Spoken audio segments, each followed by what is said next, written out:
भीष्म पितामह ने उन्हें कहा था कि मुझे अपने 100 जन्म याद है, मेरे अंतिम क्षण इतने पीड़ादायक हों, ये मैंने ऐसा कोई कर्म नहीं किया था। ठाकुर जी ने उन्हें स्मरण कराया, याद कराया कि 100 जन्म पहले आपने एक सर्प को मारा था, पूरी तरह मरा नहीं था, और आपने उसे जो है कांटों की झाड़ में फेंक दिया था। वही कर्म आज आपको यहाँ पर बाणों की सैया पे लेटकर चुकाना पड़ रहा है। कर्म तो वापस होते ही हैं, कर्म ही तो वापस होते हैं, और वापस क्या होता है? बचपन का कर्म जवानी में, जवानी का कर्म बुढ़ापे में। पिछले जन्म के कर्म मैं इस जन्म में जानना चाहूँगा। जो मेरे कर्मास हैं, कार्मिक हैं, मैं उनकी रेमेडीज करके खत्म कर सकता हूँ ना। हमारे जन्म के समय अदृश्य पोटली होती है हमारे कर्मों की, लेखा जोखा, कि हम उसमें से अपने पुराने जो बैड कर्मास हैं उनको हम इरेज कर सके। आप मुझे एक बहुत छोटी सी बात बताइए अनमोल, अगर मैं किसी को ये बोलूँगी कि भाई आप झूठन जो है वो भगवान को मत खिलाइए, तो वो क्या कहेंगे? शबरी के भी तो झूठे बेर खाए थे श्री राम जी ने। बिल्कुल। तो भाई आप पहले शबरी जैसा तप तो कर लीजिए। अगर आप रामायण और महाभारत को अगर एक साथ पढ़ेंगे, कृष्ण कहानी को और राम कहानी को अगर आप एक साथ पढ़ेंगे, तो आपको पता लगेगा कि सब कुछ रिपीट हुआ है, एक एक चीज रिपीट हुई है। उस जन्म के अधूरे छोड़े हुए कर्म इस जन्म में आकर पूर्ण हुए हैं। लेकिन वो बता, सो सॉरी, मैं इस टॉपिक पे बात ही नहीं करूँगी, बहुत विवादित हो जाएगा अनमोल मेरा बोलना कि गुरु बनाने के भी 6 चरण है और शिष्य बनाने के भी 6 चरण है। पहले वो 6 चरण आप मेरे साथ आजमाइए और मैं आपके साथ आजमाऊंगी, तब करेंगे गुरु शिष्य की ये लीला।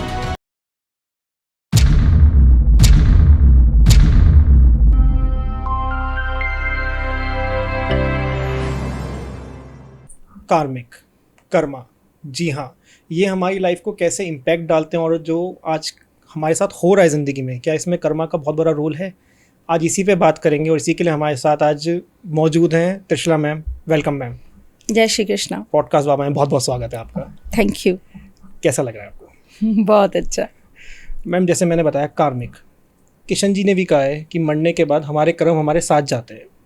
ये कितना सच है, और सच है तो कैसे जाते हैं, मैं ये जानना चाहूँगा। कर्म तो हमारे साथ ही जाते हैं, कर्म ही हैं जो हमारी आने वाली जर्नी को तय करते हैं जी। और कर्मों के अनुसार ही आपकी मृत्यु निश्चित होती है और मृत्यु के बाद का जीवन निश्चित होता है, कर्म के मुताबिक। जी। आप कब, कैसे और मरने के बाद कहाँ और वापस आपको कैसा जन्म मिलेगा, ये तो कर्म ही है। मतलब हमारी पिछली जिंदगी से पता चल जाएगा कि हमें अगली जिंदगी कहाँ मिलेगी। जब आपने ठाकुर जी का नाम ही ले दिया जी। है, तो मैं आपको कर्म का एक बहुत बड़ा उदाहरण उन्हीं की महाभारत में से बता देती हूँ। जी मैम। भीष्म पितामह, उनके जीवन के अंदर जब उनका अंतिम क्षण आया, उनको जो है बाणों की शैया पे लेटाया गया। तो जब दिन निकले और वो ज़्यादा परेशान होने लगे, तो उन्होंने ठाकुर जी को बुलाया और उनसे पूछा कि हे माधव, मैंने ऐसा जीवन में क्या किया है जो मुझे ये शैया मिली है मृत्यु के वक्त। बिल्कुल। तो उन्होंने उनको याद दिलाया, क्योंकि भीष्म पितामह ने उन्हें कहा था कि मुझे अपने 100 जन्म याद है। अच्छा। और मैंने अपने 100 जन्म में ऐसा कोई कर्म नहीं करा कि जिसकी वजह से मुझे ये दुख मिले अंतिम क्षणों में। मेरे अंतिम क्षण इतने पीड़ादायक हों, ये मैंने ऐसा कोई कर्म नहीं किया था। तो ठाकुर जी ने उन्हें स्मरण कराया, याद कराया कि 100 जन्म पहले आपने एक सर्प को मारा था, और मार कर आपने, वो पूरी तरह मरा नहीं था, वो अर्ध मरा था जी। और आपने उसे जो है कांटों की झाड़ में फेंक दिया था। और वो अनगिनत समय तक, यानी कि महीना 15 दिन जो भी था, अनगिनत समय तक वो वहाँ पर पड़ा रहा था और तड़पता रहा था। वही कर्म आज आपको यहाँ पर बाणों की सैया पे लेटकर चुकाना पड़ रहा है। Same to same. Same to same. तो कर्म तो वापस होते ही हैं, कर्म ही तो वापस होते हैं, और वापस क्या होता है? बिल्कुल। आपके जीवन में क्या चीज़ आपको वापस मिलती है? आपने जो अपना बचपन खो दिया वो वापस नहीं आता, आपने जवानी खो दी वो वापस नहीं आता, आपने बुढ़ापा खो दिया वो वापस नहीं आता। वापस आता है तो सिर्फ और सिर्फ आपका कर्म। बचपन का कर्म जवानी में, जवानी का कर्म बुढ़ापे में।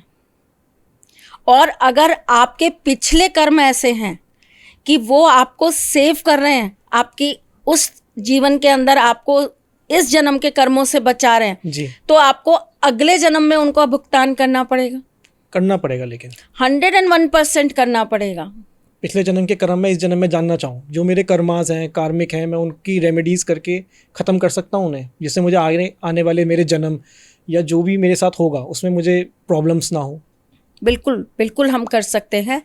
देखिए, हमारे पास ना हमारे जन्म के समय अदृश्य एक पोटली होती है हमारे कर्मों की, लेखा जोखा। ओके, ठीक है, हमें एक निश्चित आयु तक, एक निश्चित समय तक हमें मौका मिलता है कि हम उसमें से अपने पुराने जो बैड कर्मास हैं उनको हम इरेज कर सकें और हमारे गुड कर्मास जो हैं हम उसको उसके अंदर भर सकें।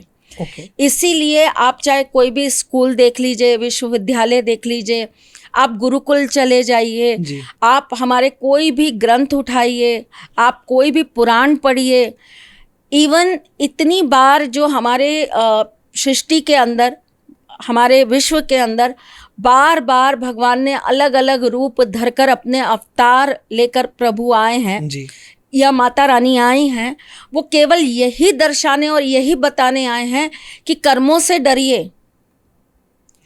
ठाकुर जी ने तो अपने जन्म के अंदर सिर्फ 2 ही चीज़ें बताई थी, क्योंकि उन्हें पता था कि जैसे ही मेरा युग खत्म होगा वैसे ही कलयुग खड़ा हो जाएगा और कलयुग के अंदर ये जो आपके कर्मास हैं ये आपके एक बुरे कर्म को 10 में इंटू कर देंगे। इतना बड़ा इम्पैक्ट डालेंगे। जी, इतना बड़ा इम्पैक्ट डालेंगे। और इस कलयुग के प्रथम उसमें पल ही कहूँगी, अभी तो हम बहुत माइनर स्टेज पर हैं, अभी तो कलयुग बहुत आना बाकी है, अभी तो हम स्टार्ट ही हुए हैं। तो प्रथम पल पर आप जो भी बुरे कर्म कर रहे हो वो आपको एकदम पीक वाले कलयुग पर आपको भुगतान करना पड़ेगा 10 गुना करके। ओके, इसीलिए उन्होंने साथ में ये वरदान भी दिया कि आप अगर सिर्फ हमारा नाम भी मात्र जाप कर लेते हो ईश्वर का, ठीक है, मैं उनको बहुत मानती हूँ तो मैं ये कहूँगी कि भाई उनका नाम जाप, लेकिन हर किसी की अपनी एक श्रद्धा होती है। कोई हनुमान जी को बहुत मानता है, कोई भोले बाबा को बहुत मानता है, कोई माता रानी को मानता है, कोई गणेश जी को बहुत मानता है। तो ये अपनी अपनी आपकी श्रद्धा है कि आप किस प्रभु को किस रूप में मानते हो। तो उन्होंने ये बोला कि भाई आप अगर अपने इष्ट का नाम जाप मात्र भी कर लेते हो तो भी आपको पुण्य प्राप्त हो जाता है। मतलब अभी वो समय चल रहा है जब आप अगर चाहें तो आप अपने जीवन में पुण्यों की वृद्धि कर सकते हैं केवल धर्म के अनुसार चल के और भगवान का नाम मात्र जप के। अगर हम ये नाम जप रहे हैं भगवान का तो इससे हमारे कर्म भी कट रहे हैं मैम साथ के साथ। और कर्म और किस चीज से कटेंगे? सेवा से, किसी का अच्छा करने से। वो तो आपके गुड कर्मास है ना। लेकिन अगर कोई असमर्थ है वो करने में तो भगवान का नाम ही ले सकता है, वो भगवान का नाम ही ले सकता है। अब कोई व्यक्ति है जिसके ऊपर घर के 10 लोगों की जिम्मेदारी है जी, अब वो व्यक्ति कमाने जाएगा उन 10 लोगों का पालन करने के लिए, या वो व्यक्ति पूरे दिन रात बैठ के वहाँ पर पुण्य करेगा, उसको अपने 10 लोगों को खिलाने के लिए पैसे नहीं है तो वो दान पुण्य क्या करेगा? कुछ भी नहीं, वो किसी और को क्या खिला पाएगा? तो ऐसी कंडीशन में अगर आप प्रभु का नाम भी मानसिक रूप से जाप कर रहे हैं, सच्चे मन से अगर अपने प्रभु को नाम से भी पुकार रहे हैं तो भी आपके पुण्यों में वृद्धि होगी। ओके, अभी कलयुग की बात करी हमने, अगर हम कलयुग में बैठे हैं आज तो ये भी हमारे कर्मा के चक्कर में हम लोग बैठे हैं। अभी तो कलयुग आया ही नहीं, स्टार्टिंग भी तो है ना मैम। तो ये हमारे कर्मा से रिलेट करता है कि हमने कुछ ऐसे कर्म करेंगे इसलिए हम कलयुग की स्टार्टिंग में आए हैं। बिल्कुल 101%। अभी भी धर्म व्याप्त है जी, अभी भी धर्म के ऊपर बातें की जा रही हैं, अभी भी धार्मिक लोग मिलते हैं, अभी भी ऐसे बहुत सारे विद्वान हैं जो धर्म का ज्ञान दे रहे हैं, अभी भी मंदिर खुले हैं, अभी भी मंदिरों में भगवान विराजमान हैं, अभी भी धामों के अंदर शक्तियाँ व्याप्त हैं। बहुत सारे ऐसे धाम ले लीजिए, बहुत सारे ऐसे शक्तिपीठ ले लीजिए जहाँ आप पैर रखेंगे और आपको लगेगा हाँ यहाँ मुझे कुछ अलग ही अनुभव हो रहा है, यहाँ कोई शक्ति व्याप्त है, यहाँ कुछ है ऐसा जो मेरे साथ जुड़ रहा है। तो अभी तो आपके पास बहुत कुछ है, अभी भी लोग अमरनाथ यात्रा पे जा रहे हैं, बद्रीनाथ यात्रा पे जा रहे हैं, अभी केदारनाथ यात्रा पे जा रहे हैं, अभी भी लोग चार धाम कर पा रहे हैं। चार धाम, अमरनाथ, वैष्णो देवी जाते हैं, बीच में चलते चलते कोई हादसा हो जाता है, तो ये किस चीज़ का? वो तो भगवान की भक्ति के लिए जा रहे हैं, तो यहाँ पे उनको किस चीज़ की सज़ा मिल रही है? आपने पिछले जन्म में कहीं ना कहीं कोई अवरोध किसी की धार्मिक यात्रा में लगाया होता है, ओके। या आपकी वजह से किसी की धार्मिक यात्रा भंग हुई होती है, उसका कर्मा है ये।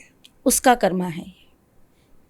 अगर थोड़ा सा मैं इसमें एस्ट्रोलॉजी लेके आऊँ तो हम कुंडली से जान सकते हैं कि हमने क्या क्या कर्मास करे हैं और ये कब कुंडली खत्म से हो तो गया है? आप 1000% जान सकते हैं कि आपने क्या क्या कर्मास करे हैं। आपकी कुंडली बनती ही आपके कर्म के हिसाब से। आप मुझे एक बहुत छोटी सी बात बताइए अनमोल, आप जिस घर में, जिस परिवार में आप पैदा हुए हैं, आप उसी घर में, उसी परिवार में, उन्हीं माँ बाप के थ्रू आप उसी कुल में क्यों आए? आपके दादाजी वही क्यों हैं? आपके मम्मी पापा वही क्यों हैं? आपके भाई बहन वही क्यों हैं? बिल्कुल, ये सब जुड़ा हुआ है पहले से। आप जैन धर्म में ही क्यों हैं? आप शर्मा क्यों नहीं हैं? आप जी। वर्मा क्यों नहीं हैं? आप माउंडन क्यों नहीं हुए? आप सिख क्यों नहीं हैं? आप ईसाई क्यों नहीं हैं? कहीं ना आपकी जर्नी जो है वो पहले से ही निर्धारित होती है। कि हम इस जन्म में ये आपके करेंगे। कर्मों के अनुसार आपको कुल, परिवार, घर, माँ बाप भी वही प्राप्त होते हैं। कर्मों के हिसाब से। बिल्कुल कर्मों के हिसाब से। आप इसमें बहुत डेप्थ में जाएंगे तो आपको पता लगेगा जो श्री राम जी की वंश बेल है, अगर आप उसको पढ़ने चलेंगे तो आपको पता चलेगा कि वो कहाँ से, उनकी जो वंश है उसकी उत्पत्ति कहाँ से हुई है, और कितने ऐसे उसके अंदर धार्मिक लोग, पराक्रमी लोग उस कुल के अंदर आए हैं, तब जाकर उस वंश के अंदर, उस कुल के अंदर श्री राम जी का जन्म हुआ। ओके, मतलब कर्म का इतना इम्पैक्ट है, मैं ये समझ रहा हूँ तो मेरे गूज बम्स भी आ रहे हैं कि मतलब एक एक चीज़ में हमारा कर्म जुड़ा हुआ है। एक एक चीज में कर्म जुड़ा हुआ है।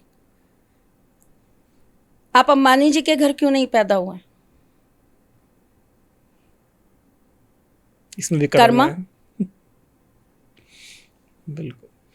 आपने, आपके घर के अंदर ही, मैं बहुत दूर नहीं जाती, हर किसी का अपना एक बहुत छोटा दायरा होता है, और मैं सबको ये कहती हूँ कि जिस भी चीज़ पे आपको डाउट है ना, आप अपने कुछ एक जोन के अंदर उन चीज़ों को प्रैक्टिकली देखा कीजिए। बहुत दूर बड़ी बड़ी बातें मत करिए। अंबानी जी बहुत बड़ी बात हो गई, छोड़ दीजिए। ना आप उनसे मिले, ना वो आपसे मिले, तो उनसे बात करना ही बिल्कुल परे चीज़ है। बिल्कुल। जैसे लोग, क्या होता है, छोटी छोटी बातों में भगवान का अपने साथ तुलना करने लगते हैं, है ना।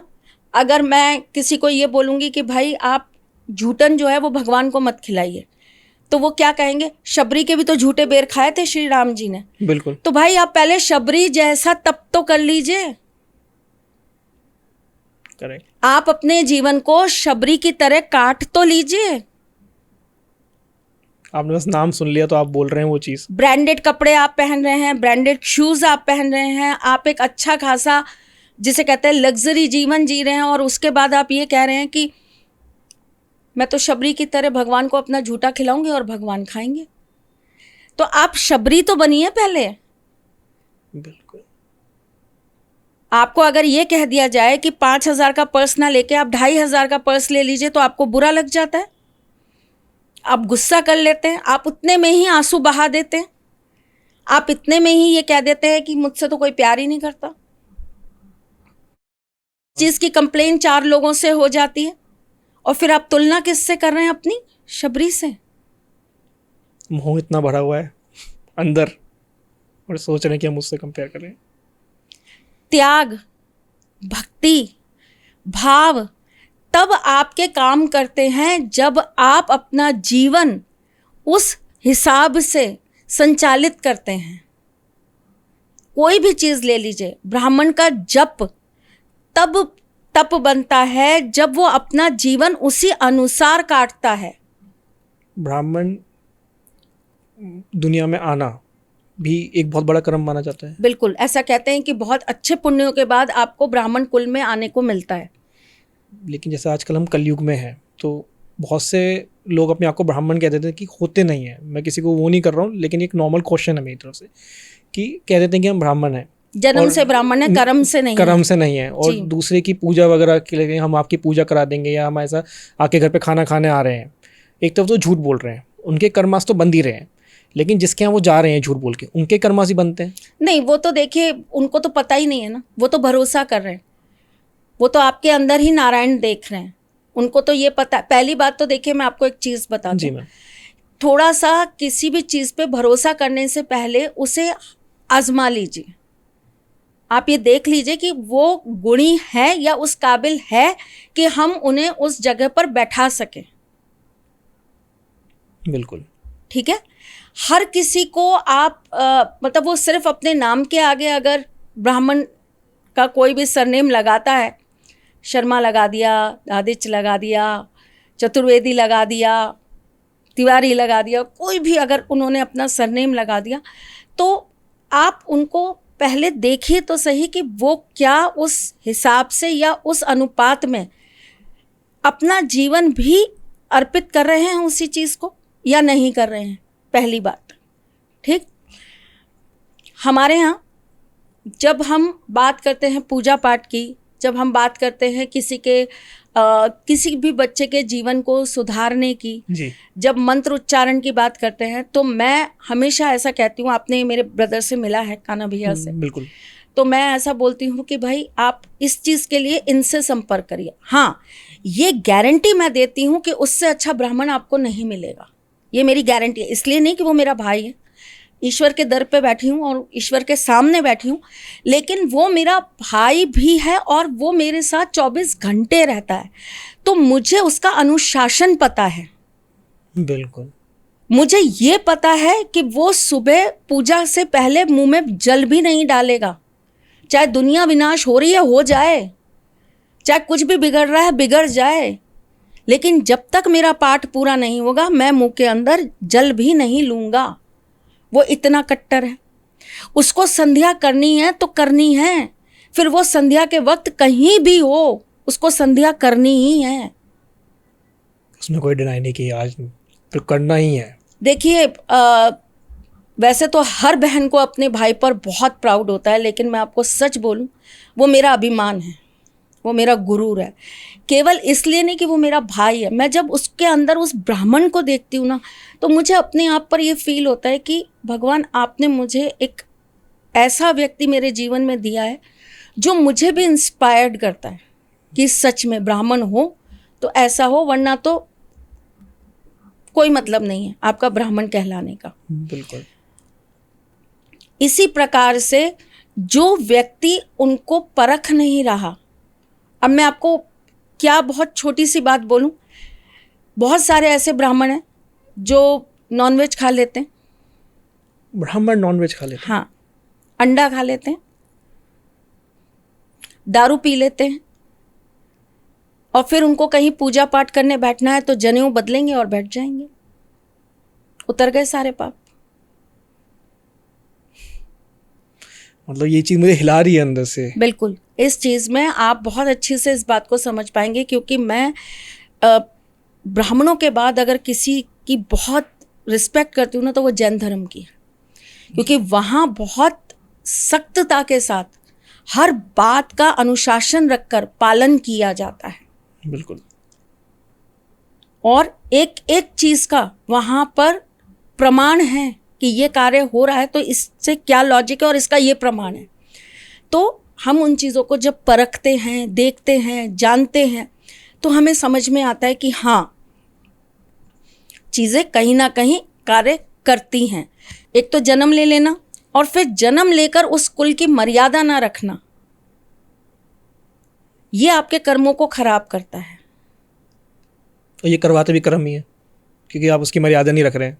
इसके अंदर बहुत सारी चीज़ें आती हैं, आपकी शिक्षा, आपका ज्ञान, आपके इर्द गिर्द का माहौल, आपके संस्कार, बहुत सारी चीज़ें। अब जैसे मैं आपको एक बहुत छोटी सी चीज़ बताती हूँ। मेरा एक वीडियो अभी बहुत रिसेंटली वायरल हो रहा है, उसमें मैंने ये बताया कि नवरात्रे में जो है माता रानी इस बार, क्योंकि माता रानी की जो सवारी होती है वो दिन के अनुसार तय की जाती है, सोमवार को आएंगी तो इस पर आएंगी, मंगलवार को आएंगी तो इस पे आएंगी, बुधवार को आएंगी तो इस पे आएंगी, ऐसे तय होती है जी। तो मैंने उनको ये बताया कि इस बार जिस दिन से नवरात्रे आरंभ हो रहे हैं उसके हिसाब से माँ डोली या पालकी में आ रही हैं, और ये किसी पर्टिकुलर व्यक्ति के लिए नहीं बोला मैंने कि आपके लिए बुरा रहेगा, आपके मन में क्यों पाप है, आपको क्यों लग रहा है कि माँ का आना आपके लिए बुरा रहेगा, मैंने तो कहीं ऐसे शब्द नहीं बोले। बिल्कुल। आपने उसको पर्सनली अपने ऊपर क्यों ले लिया? हमें भी तो मालूम है कि माँ इस बार जिस सवारी पे आ रही हैं वो शुभ फलकारी नहीं है, वो देश के लिए, विश्व के लिए कहीं ना कहीं दुख, तकलीफ या पर्यावरण के अंदर या प्रकृति के अंदर कुछ नेगेटिव चीज़ों को लेकर आएगा। ये शास्त्र है जिसके अनुसार गणना की जाती है जी। उनका आगमन और उनका जाना, दोनों ही सवारी इस बार उनकी अच्छी नहीं है। जाना किस पे है मैम? मुर्गे पे। अच्छा, ठीक है, तो दोनों ही सवारी उनकी अच्छी नहीं है, आने की भी और जाने की भी। तो माँ जो है मुर्गे पर विदाई ले रही हैं और ये भी उनका वाहन जाने के लिए अच्छा नहीं माना जाता। तो ये एक तरह का शास्त्र है जिसके आधार पर आपको बताया गया कि क्या क्या परेशानियां प्राकृतिक रूप से देश विदेश में या विश्व में आ सकती हैं। पर्टिकुलरली आपके लिए उस चीज़ को नहीं बोला गया, लेकिन आपने उस चीज़ पर इतनी टिप्पणियां करी, यही तो पालकियां भेज रही हैं माँ के आने के लिए, माँ का आना कैसे बुरा हो सकता है? भाई, माँ का आना बुरा नहीं हो सकता, जो संकेत मिल रहे हैं उसके आधार पर आपको चीज़ें बताई गई हैं कि आपको अपने पुण्यों को और बढ़ाना पड़ेगा। बिल्कुल। आपको अपने इस नवरात्रे के बाद, ये नवरात्रे ख़त्म होने के बाद भी, अब क्या करते हैं लोग कि नवरात्रे 9 दिन के 9 दिन भाई साहब वो ना तो प्याज खाएंगे, ना लहसुन खाएंगे, ना दारू पिएंगे, ना मीट खाएंगे, ना अंडा खाएंगे, कुछ नहीं करेंगे। 9 दिन वो बहुत सात्विक रहेंगे कि उनसे बड़े माता के भक्त कोई नहीं है। बिल्कुल। और 9 दिन जैसे ही ख़त्म हुए, 9 मतलब आप ये लगाइए दशहरे वाले दिन से ही रेस्टोरेंट्स में जाना चालू, प्याज खाना चालू, वापस से अपनी नॉर्मल लाइफ में आना स्टार्ट हो जाते हैं और ये नहीं ठीक है। सोचते कि जो हमने कर्मास हमने सुधारे हैं वो हम और बिगाड़ देंगे अपने। तो इसका संकेत ये है कि आप अपने कर्मास को बैलेंस करके रखिए और आगे भी इन चीज़ों का आप पालन करिए। बिल्कुल। आपको आदत है किसी को भी गाली गलौज करने की, आपको आदत है अगर किसी के ऊपर भी आरोप लगा देने की, आपको किसी को लेकर हंसी उड़ाने की, चुगली करने की, आपको आदत है 2 लोगों के बीच में लड़ाई करा देने की, तो इन सब चीज़ों को ख़त्म करिए, क्योंकि आपके ये नेगेटिव जो कर्मास हैं ये आपको कहीं ना कहीं वापस प्राप्त होंगे। अब अगर इसको मैं एस्ट्रोलॉजी के अनुसार आपको बताऊं, अब कई लोग मुझसे ये सवाल पूछते हैं कि मैम उनकी कुंडली के अंदर तो ऐसा नहीं है, उन्होंने तो बहुत बुरे कर्म किए, उन्होंने हमारी फैमिली के साथ बहुत बुरा किया, फिर भी वो तो बहुत सही हैं, उनके बच्चे बहुत संपन्न हैं, उनकी लाइफ में सब कुछ ठीक है, हम सफ़र्ड कर रहे हैं, अच्छे बनकर हम सफ़र्ड कर रहे हैं, वो सफ़र्ड नहीं कर रहे। तो कहीं ना कहीं किसी ना किसी जन्म में आपने उनके साथ ऐसा किया है जो कर्म आप यहाँ चुका रहे हो। ओके, मतलब लेकिन मैम बुरा तो वो भी कर रहे हैं ना, तो उनके कर्म अगले जन्म में उनको पता चलेंगे अपने। कभी ना कभी तो उतरेंगे किसी ना किसी रूप में। बिल्कुल। किसी बच्चे की कुंडली में जी। निर्धारित होता है कि वो जन्म लेगा तो उसको सौतेली माँ मिलेगी, या एक निश्चित आयु के बाद पिता का साया हट जाएगा। होता है। बिल्कुल होता है। और इन सब चीज़ों में आपके पास्ट कर्मास पूरा इफेक्ट देते हैं। कई बच्चे होते हैं जो बहुत देर से बोलना सीखे होते हैं जी। आप अगर उनका पास्ट लाइफ कुंडली से या आप पास्ट लाइफ थेरेपी से उनकी अगर निकालेंगे ना, उनके कर्मास को रीड करेंगे, तो आपको पता लगेगा कि ऐसे व्यक्ति ने बहुत झूठी गवाही दी होती है। जो हम कस्में खा लेते हैं ना, बार बार झूठी कस्में खा लेते हैं, कसम से नहीं किया मैंने कसम से देखा है इसने ये किया, चाहे वो बोल रहा है बार बार आपको कि नहीं भाई मैंने नहीं किया, ये झूठ बोल रहा है, ये झूठी कसम। बच्चों की कसम, मैं अपने बच्चों के सर पे हाथ रख के कसम खाने को तैयार हूं, मैं इसके ऊपर कसम खाने को तैयार हूं, मैंने नहीं किया ये काम या इसने किया है ये काम। तो जो लोग झूठी कस्में खाते, झूठी गवाहियां देते हैं, ऐसे लोगों की बोलने की जो क्षमता है वो कमज़ोर होती है, इसलिए देर से बोलते हैं वो लोग। वो देर से बोलते हैं, कम बोलते हैं, बोलने से हिचकिचाते हैं, हकलाहट आती है। ये आपकी पास्ट लाइफ से कहीं ना कहीं कनेक्शन होता है। और ये मैं ऐसे ही नहीं बोल रही हूँ, मैंने इसके ऊपर एक बहुत बड़ी रिसर्च करी है, बहुत अनगिनत कुंडलियों पे काम करा है और कुछ कुंडलियों पे थेरेपीज करी हैं जहाँ पर मैंने मिरेकली वर्क होते देखा है, जहाँ पे मैंने देखा है कि जब उनके पास्ट कर्मास को क्लीन किया गया, काटा गया जी, तो उनकी वो चीज़ रिकवर होने लगी, बढ़ने लगी और अच्छी होने लगी। क्लीन कैसे किया जाता है मैम? वो अलग अलग मेथड्स हैं। अच्छा, तो ये हमें कुंडली में देख के पता चल जाता है कि इसके बैड कर्मास कितने हैं? हाँ, या ये इसका नया ही जन्म है, ये पीछे से कुछ लेकर नहीं आया, ये भी पता चल जाता है? जी। कैसे? अगर थोड़ा सा एग्जांपल से आप बताएं प्लीज। ज़्यादातर जो मेष लग्न की कुंडलियाँ होती हैं उनका फ्रेश ही जन्म होता है, जो मेष लग्न वाले होते हैं। हाँ, कुछ सूत्र हैं इसमें जो ये बताते हैं कि हाँ इनका पिछले जन्म से कनेक्शन होगा। जैसे कि मेष लग्न में अगर अष्टम का चंद्रमा बैठा है तो ऐसे व्यक्ति का पिछले जन्म से संबंध होगा। ओके, ठीक है।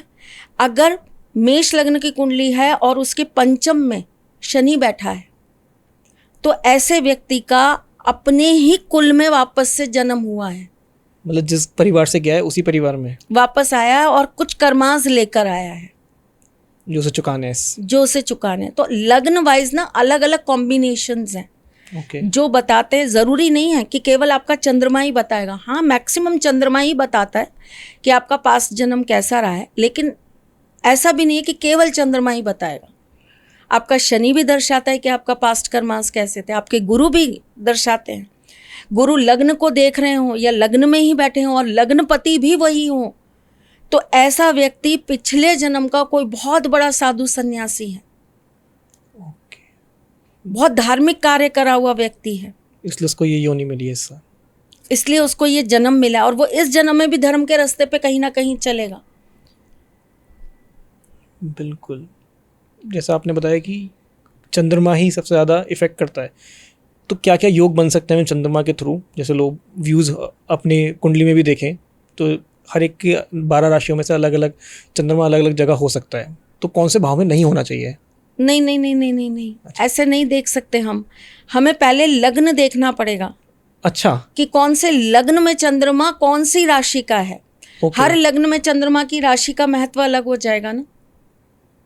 ओके मेष लग्न में अगर लग्न का ही चंद्रमा बैठा है जी, तो ऐसा व्यक्ति पास्ट से कुछ नहीं लेकर आएगा,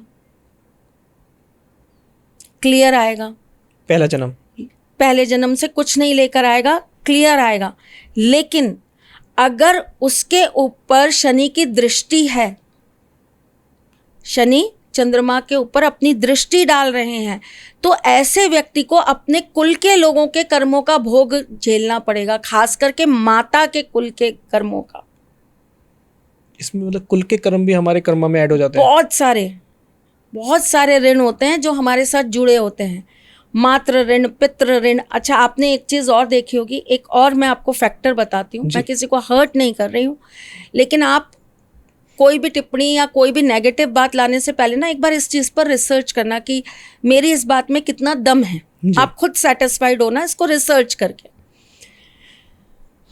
हम हर किसी की आदत होती है गुरु बना लेने की, ठीक है। और हम ना गुरु बना लेते हैं। जैसे सपोज करिए कि मेरे फोरफादर ने किसी को अपना गुरु बना लिया, 2 पीढ़ी आगे तक के लोगों ने उस चीज़ को फॉलो किया कि उन गुरु को माना, उनके यहाँ गए आए, सब चीज़ें करी। अब वो गुरु भी जो हैं वो शांत हो गए। उसके बाद में आगे वाली जनरेशन को पता ही नहीं कौन गुरु थे क्या नहीं थे, वो उनके यहाँ जा भी नहीं रहे, उनके नियमित गुरु के नियमित जो भी अपने कर्तव्य हैं वो कर भी नहीं रहे। अब वो चीज़ जो है आपके आगे तक चलती चली गई। अब आपको यही नहीं पता कि आप जिसको गुरु बना लेते हो उसका भी ऋण आपके साथ जुड़ता है। जैसे माता का ऋण जुड़ता है, पिता का ऋण जुड़ता है, वैसे ही आपके गुरु का भी ऋण जुड़ता है। जिस प्रकार से माताजी पिताजी के गुजर जाने के बाद हम उनका श्राद्ध करते हैं, उसी प्रकार से गुरुओं का भी किया जाता है। ये मेरे लिए मतलब पहली बार मैंने ये चीज़ सुनी है कि गुरु का श्राद्ध भी करना चाहिए, तो उनके ऋण से हम बच सकते हैं इससे। वो एक तरीके से वो आपकी ही परिवार के सदस्य हो गए, क्योंकि हमने गुरु माना आपको है। वो सारे रिचुअल्स करने पड़ेंगे जो आप अपने माँ बाप के लिए कर रहे हो, अपने दादा दादी के लिए कर रहे हो, अपने नाना नानी के लिए कर रहे हो। और इवन दो मैं आपको एक चीज और बताती हूँ, आप कर्मा की बात कर रहे हैं ना जी। उनके करे हुए कर्मों का भार भी आपको झेलना पड़ेगा। मतलब हमें गुरु बहुत सोच समझ के बनाने चाहिए। थोड़ा विद्रोही हो जाएगा और शायद बहुत लोगों को हर्ट करेगा, लेकिन मेरा ऐसा मानना है कि ईश्वर के अलावा गुरु तो आप किसी को मत बनाइए। गुरु नाम मत लीजिए किसी का, मतलब गुरु बनाइए, आप उनकी बातों को सुनिए, उनको आप उनके उसमें जाइए, शरण में जाइए, आप उनको आइडल मानिए। लेकिन अगर आप या आपको ये विश्वास नहीं है कि आने वाले आपकी पीढ़ियों के अंदर आप ये संस्कार देकर जा पाएंगे कि आपके बच्चे उस चीज़ को होल्ड कर पाए या उसी लाइन पर चल पाए, तो आप ये सिस्टम मत बनाइए। सुनने तक सीमित रहिए। अगर आपको ये लगता है कि मेरे साथ साथ मेरे बच्चे भी इस चीज़ को मानेंगे और वो अपने बच्चों को भी ये संस्कार देंगे कि बेटा ये हमारे कुल के गुरु हैं, कुल के गुरु होने चाहिए। इतिहास में भी बहुत सारे कुल गुरु हुए हैं, जैसे कि श्री राम जी के जो कुल गुरु थे वो वशिष्ठ जी थे। ठीक है, ठीक, तो कुल गुरु होते हैं जो कुल के गुरु होते हैं। और अगर आप बहुत ध्यान से या आप बहुत गहराई से अगर भगवत गीता का अध्ययन करेंगे तो आपको उसमें भी मिलेगा कि कुल गुरु जो हैं वो उतने ही मान्य होते हैं या उनके चीज़ों पे चलना उतना ही आपके लिए विशेष हो जाता है। जैसे कि आप अपने घर की कुल देवी की पूजा करते हैं, कुल देवता की पूजा करते हैं, और अगर आप अपने कुल गुरु के उस चीज़ को नहीं पूजेंगे तो कहीं ना कहीं वो ऋण भी आपके कर्मों के साथ जुड़ेगा। और आप मुझसे लिख कर रख लीजिए, मैं गारंटी के साथ कह रही हूँ 97% लोगों को ये पता ही नहीं है कि वो इस गुरु ऋण में हैं। इन लोगों को नहीं पता है तो इन लोगों को क्या करना चाहिए? क्योंकि जो इनकी जनरेशन्स थी, इनके दादा परदादा ने किसी को कमिटमेंट की आप हमारे गुरु हो, इन्हें नहीं पता, तो इन्हें क्या करना चाहिए इस चीज़ से फ्री होने के लिए? धर्म के रास्ते पे चलना चाहिए, धर्म का अनुसरण करना चाहिए, सात्विक जीवन जीना चाहिए, सात्विकता के साथ अपने जीवन को आगे बढ़ाना चाहिए, अपने बच्चों में वो सात्विकता डालनी चाहिए, संस्कार अच्छे देने चाहिए, आपको पुण्य ज़्यादा करने चाहिए, आपको दान ज़्यादा करने चाहिए, आपको धर्म स्थान का निर्माण करना चाहिए, धर्म स्थान पर जाकर आपको निर्माण कार्य में सहायता करनी चाहिए, आपको धार्मिक पुस्तकों का वितरण करना चाहिए। बिल्कुल, जैसे अभी हम कलयुग की बात कर रहे थे मैम, कलयुग में इतने सारे आजकल ऑनलाइन कोर्सेज चल रहे हैं। गुरु का ही थोड़ा टॉपिक लाऊंगा। गुरु गुरु नहीं है, सॉरी, वो टीचर है। लेकिन वो बता, सो सॉरी, मैं इस टॉपिक पे बात ही नहीं करूंगी। वो गुरु नहीं है, क्योंकि जो गुरु ही नहीं है उनके बारे में बात करने का क्या मतलब? लेकिन दीक्षा तो दे रहे हैं मैम वो लोग। कैसी दीक्षा दे रहे हैं? उन्होंने आपसे दीक्षा पद्धति ली, हम देते हैं दीक्षा। आप मेरा एक स्टूडेंट दिखा दीजिए, मेरे पास गिनती के 3 स्टूडेंट है और तीनों के पास गुरु दीक्षा है। गिनती के 3 स्टूडेंट है मेरी पूरी लाइफ के आज तक, जिनको मैं सिखा रही हूँ, और वो तीनों के पास गुरु दीक्षा है और पूरी परंपरा के साथ है। किसे कहते हैं आप गुरु दीक्षा? फीस को देना? व्यूअर्स तो यही मान रहे हैं मैम। मुझे लाखों फीस देने को भी लोग तैयार हैं कि हम आपसे एस्ट्रोलॉजी सीखें, और मेरा सिर्फ एक ही उनके साथ में वो होता है टर्म्स एंड कंडीशंस। आपको मेरे साथ रहना पड़ेगा, मैं आपको परखूंगी मैं वो चरण देखूंगी कि आप मेरे शिष्य बनने लायक हैं या नहीं हैं, उतने में ही उनकी हालत खराब हो जाती है। अरे नहीं नहीं नहीं, ये अपने आप को पता नहीं क्या समझती है। ये मैं नहीं समझती हूँ, शास्त्रों में व्याप्त है जी। शास्त्रों में लिखा है कि गुरु बनाने के भी 6 चरण है और शिष्य बनाने के भी 6 चरण है। पहले वो 6 चरण आप मेरे साथ आजमाइए और मैं आपके साथ आजमाऊंगी, तब करेंगे गुरु शिष्य की ये लीला। बिल्कुल। वो टीचर्स हैं, वो टीचर्स हैं जो फॉरेन पद्धति पर चल रहे हैं। वो हमारी भारतीय संस्कृति के हिसाब से शिष्य नहीं बना रहे हैं। ऑनलाइन होनी ही नहीं चाहिए ये शिक्षा ज्योतिष की। आप गुरु का ज्ञान राहु के थ्रू दे कैसे सकते हैं? कैसे दे रहे हैं? मीडिया राहु है जी, फोन भी राहु है। नेटवर्क तो आ रहा है ना आपके पास में जी। कैसे आपने उनको चुन लिया अपना गुरु? कैसे मान लिया आपने उनको अपना गुरु? बहुत विवादित हो जाएगा अनमोल मेरा बोलना, फिर लोगों को बुरा लग जाता है क्योंकि मैं शायद बहुत स्पष्ट हूँ और मैं इन चीज़ों पर खुद भी कार्य नहीं करती। और मैं जिनको कहती हूँ कि आपको अगर ऑफलाइन क्लासेस चाहिए तो मैं सिर्फ आपकी टीचर बनूंगी, गुरु नहीं बनूंगी। मैं आपको थ्योरी पढ़ा दूंगी जो किताबों में लिखी है। मैं उससे ऊपर की विशेष कृपा आपको नहीं दे सकती जो ठाकुर जी से आपको जोड़ती है। या आप कभी ऐसी कुंडली पर आके अटक गए जहां कुंडली ने काम करना बंद कर दिया, वहां कोई ऐसी शक्ति आएगी जो आपको हेल्प करेगी और आप कुछ ऐसा निकाल के बता पाओगे जो दुनिया में कोई नहीं बता सकता। वो गुरु ज्ञान नहीं दूंगी ऑनलाइन, और ऑफलाइन दूंगी तो उसके लिए पहले परखूंगी कि आप उस लायक हैं या नहीं हैं। मैं अभी कुछ दिन पहले की बात है, ज़्यादा दिन नहीं हुए, 2-4 दिन पहले की बात है, मैं वहीदा रहमान जी का एक इंटरव्यू सुन रही थी कपिल शर्मा जी के साथ।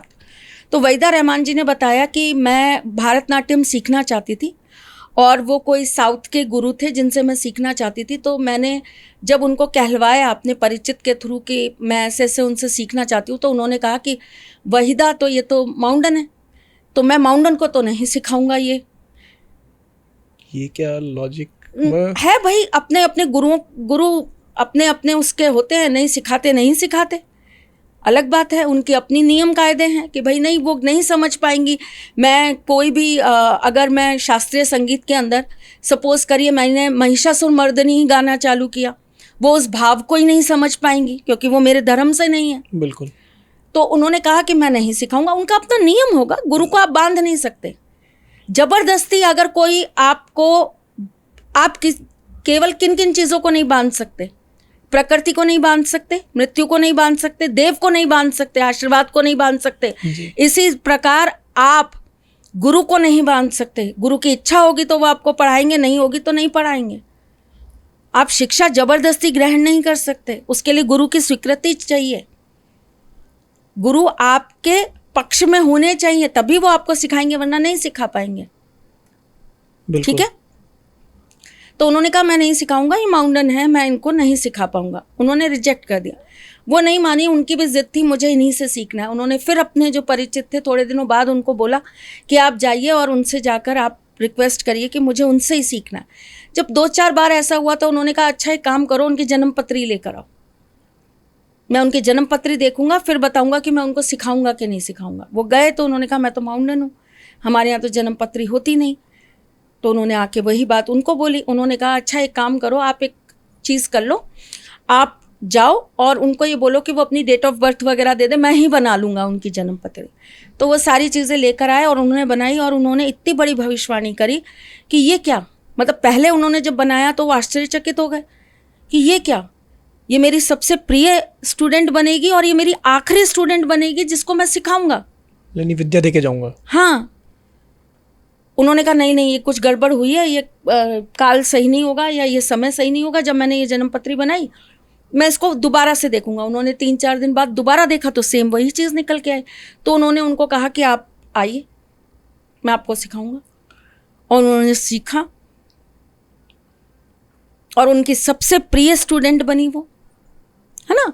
तो देखिए, गुरु और शिष्य जो आपस में जुड़ते हैं उनके अंदर बहुत सारे चरण हैं, बहुत सारी चीज़ें हैं जो उनको जोड़ती हैं। जी, ये सब मिलना जरूरी है एक जगह, तभी जोड़ा जा सकता है। बिल्कुल। राम जी कौशल्या जी के ही पेट से क्यों जन्म लिए, कैकेयी से क्यों नहीं लिए? कृष्ण जी ने देवकी की ही कोख से क्यों जन्म लिया? यशोदा जी की क्यों नहीं लिया? प्रहलाद अपनी ही माता से क्यों जन्मे, किसी और माता से क्यों नहीं जन्मे? इसमें भी कर्म आता है? बिल्कुल कर्म आता है, 100% कर्म आता है। कैसे? आपके कर्म ही हैं जो निर्धारित करता है कि आपकी माता कैसी होंगी। वही निर्धारित करेगा कि आपके अंदर संस्कार कैसे होंगे, आप कैसे कुल में जाएंगे, आप कैसी चीज़ों को जान पाएंगे, आपकी परवरिश कैसी होगी। आप तो हिंदुओं की हटा दीजिए, मैं तो आपको सारे एग्जाम्पल माउंटेन्स के ही दे रही हूँ जी। तो आप ये देखिए ना, मेरा दूसरा सबसे बड़ा एग्जाम्पल आपके सामने जो आ रहा है, हमारे आदरणीय अब्दुल कलाम साहब, कितनी महान व्यक्तित्व की रही होंगी उनकी माताजी, जिन्होंने इतना महान बच्चा जन्मा। बिल्कुल। कितने उच्च कोटि के विचार रहे होंगे। मैंने उनका एक छोटा सा इंटरव्यू कहीं पर सुना था या पढ़ा था कि वो बहुत निराश हो गए थे और उन्होंने अपनी माता से जाकर कहा कि मम्मी मेरा जीवन तो कचरा हो गया है और मैं तो व्यर्थ ही जी रहा हूँ। इतने डिप्रेस्ड हो गए थे वो, उनको बार बार प्रयास करने के बाद भी नौकरी नहीं मिल रही थी जी सरकारी। बिल्कुल। तो उनकी माता जी ने कितनी खूबसूरत बात सिखाई अपने पुत्र को। उन्होंने कहा, बेटा हर कचरे का भी दिन बदलता है, समय बदलता है और जगह बदलती है। तो अगर तुम ये भी मान रहे हो कि तुम कचरा हो तो तुम्हारी भी जगह बदलेगी, तुम्हारा भी दिन बदलेगा, तुम्हारा भी समय बदलेगा। तो इतनी इंस्पिरेशन, इतना मोटिवेशन जो माँ फूंक दे अपने बच्चे में। बिल्कुल। ये कर्म ही हैं। ये भी कर्म में आता है क्या मैम? जो बच्चे पैदा होते हैं उनके माँ बाप उन्हें कहीं भी छोड़ जाते हैं। मोस्टली गर्ल्स के साथ ये बहुत होता है कि अगर लड़की हो जाती है, लेकिन लड़कियां जिस खानदान में जाती हैं, किसी को मिल जाती हैं, वो उन्हें पाल पोस के बड़ा करते हैं, वो बहुत अच्छे खानदान से होते हैं। तो इसमें कर्मा किसके लिए था? उनके माँ बाप के लिए जिन्होंने उन्हें छोड़ा या जिनको वो मिली? जिनको वो मिली। माँ बाप का तो था ही कि उनको एक बैड कर्मा करना था कि उन्होंने अपने ही घर में जन्म देके लक्ष्मी को घर से निकाल दिया। लेकिन उनकी किस्मत कैसी रही होगी जिन्होंने उस बच्ची को लाकर अपने से ज़्यादा प्रेम किया। और इसका सबसे बड़ा उदाहरण आपकी फिल्म इंडस्ट्री में ही है। फिर आज सारे एग्जाम्पल्स में पता नहीं क्यों माउंटेन्स ही आ रहे हैं। बिल्कुल। क्योंकि यहाँ बात कर्म की हो रही है और कर्म किसी भी धर्म से नहीं जुड़ा होता। सबसे बड़ी बात ये है। और हर धर्म आपको अच्छे कर्म करना ही सिखाता है, ये दूसरी सबसे अच्छी बात है। जो चीज़ सबसे ज़्यादा कॉमन है, देखिए आप सिख पूजा में देख लीजिए जी, आप माउंटेन्स पूजा में देख लीजिए, वो मूर्ति पूजा नहीं करते। बिल्कुल। ठीक है, उनकी जो भी अपने तरीका हो प्रेयर्स करने का, वो प्रेयर्स करते हैं, अपने रिचुअल्स करते हैं, अपने रिचुअल्स करते हैं। लेकिन जो बाइबल कहती है वही कुरान कहती है, जो कुरान कहती है वही हमारी संस्कृति कहती है। और मेन वही चीज़ें दोहराई जाती हैं। अच्छे कर्म करिए, अच्छे इंसान बनिए, पुण्यों को कमाइए, अच्छा व्यवहार करिए, अपने माता पिता की सेवा करिए। हर धर्म यही सिखा रहा है आपको, हर धर्म यही कह रहा है। हम तो बहुत खुशनसीब हैं कि हमको बार बार एग्जाम्पल्स मिल रहे हैं अच्छे कर्म करने के लिए, और बार बार हमारे ईश्वर स्वयं अवतार लेकर आ रहे हैं हमें ये समझाने के लिए कि अच्छे कर्म करे जाएं, कि अच्छे कर्म करे जाएं। चाहे वो आप पूरी की पूरी रामायण में से निकाल लीजिए कर्मों का फेर। रावण से बड़ा विद्वान कोई नहीं था, उसे केवल किसने मारा? उसके कर्म ने, उसके कर्मों ने उसको मारा, वरना रावण को कोई मारने वाला नहीं था। बिल्कुल। स्वयं भगवान रूप धरकर आए, अवतार लेकर आए और उनका वध किया कि इतने विद्वान व्यक्ति को, इतने बड़े व्यक्ति को, इतने बड़े ब्राह्मण को मारने के लिए मुझे आना ही पड़ेगा। भगवान को जन्म लेना पड़ा इसके लिए। उसके लिए उन्होंने जन्म लिया, पूरी लीला रचाई और उनका वध किया। क्यों? क्योंकि उनको पता था कि आप में सब गुण हैं, आप सब गुणों के मालिक हो, लेकिन आप में सिर्फ एक चीज़ अच्छी नहीं है, वो आपके कर्म। अब उस कर्म के अंदर उनके अंदर मैं आना भी था, अहंकार भी था, जो वो ये दिखाते थे कि मैं ही भगवान हूँ, मुझसे बड़ा कोई नहीं। वो मैं भी उनके कर्मों में था, कर्मों में ही आता है ये मैं। बिल्कुल मैम। जब इंसान के अंदर मैं आ जाता है तो वो अपने आगे किसी को कुछ नहीं मानता, वो अपने आप में अहंकार ले आता है, लोगों को छोटा मानने लगता है, तो आपके कर्म तो बिगड़ गए वैसे ही। बिल्कुल ठीक। फिर चाहे स्त्री का अपमान था, वो भी आपके कर्म थे। फिर वो भी कर्म था जिसके अंदर आपने अपने आप को सबसे बड़ा भक्त मान लिया था। आप थे सबसे बड़े भक्त, आपको स्वयं शिव ने अपने भक्त श्रेणी में रखा था। आपके लिए कहा गया था ये बात कि रावण से बड़ा शिव भक्त नहीं। ब्रह्मांड ने माना था इस बात को, स्वयं शिव और गौरी जी ने माना था इस बात को, भगवान शिव और माँ गौरी ने माना था। उन्होंने अपने तंत्र का पूरा ज्ञान रावण को दिया था बैठा के। इससे बड़ी और क्या वो आपको आशीर्वाद दे सकते थे, या इससे बड़ा वो आपके साथ होने का क्या प्रमाण दे सकते थे? लेकिन उनमें अहम आया इसलिए उनका कर्मा हो गया वो, कि मुझे ही दिया। सबसे बड़े आयुर्वेद के ज्ञाता थे वो रावण। आयुर्वेदा के ज्ञाता? हाँ, आयुर्वेदा के ज्ञाता थे वो। कैसे? उन्होंने आयुर्वेद के ऊपर सबसे पहले लेखन ही उन्होंने लिखा था।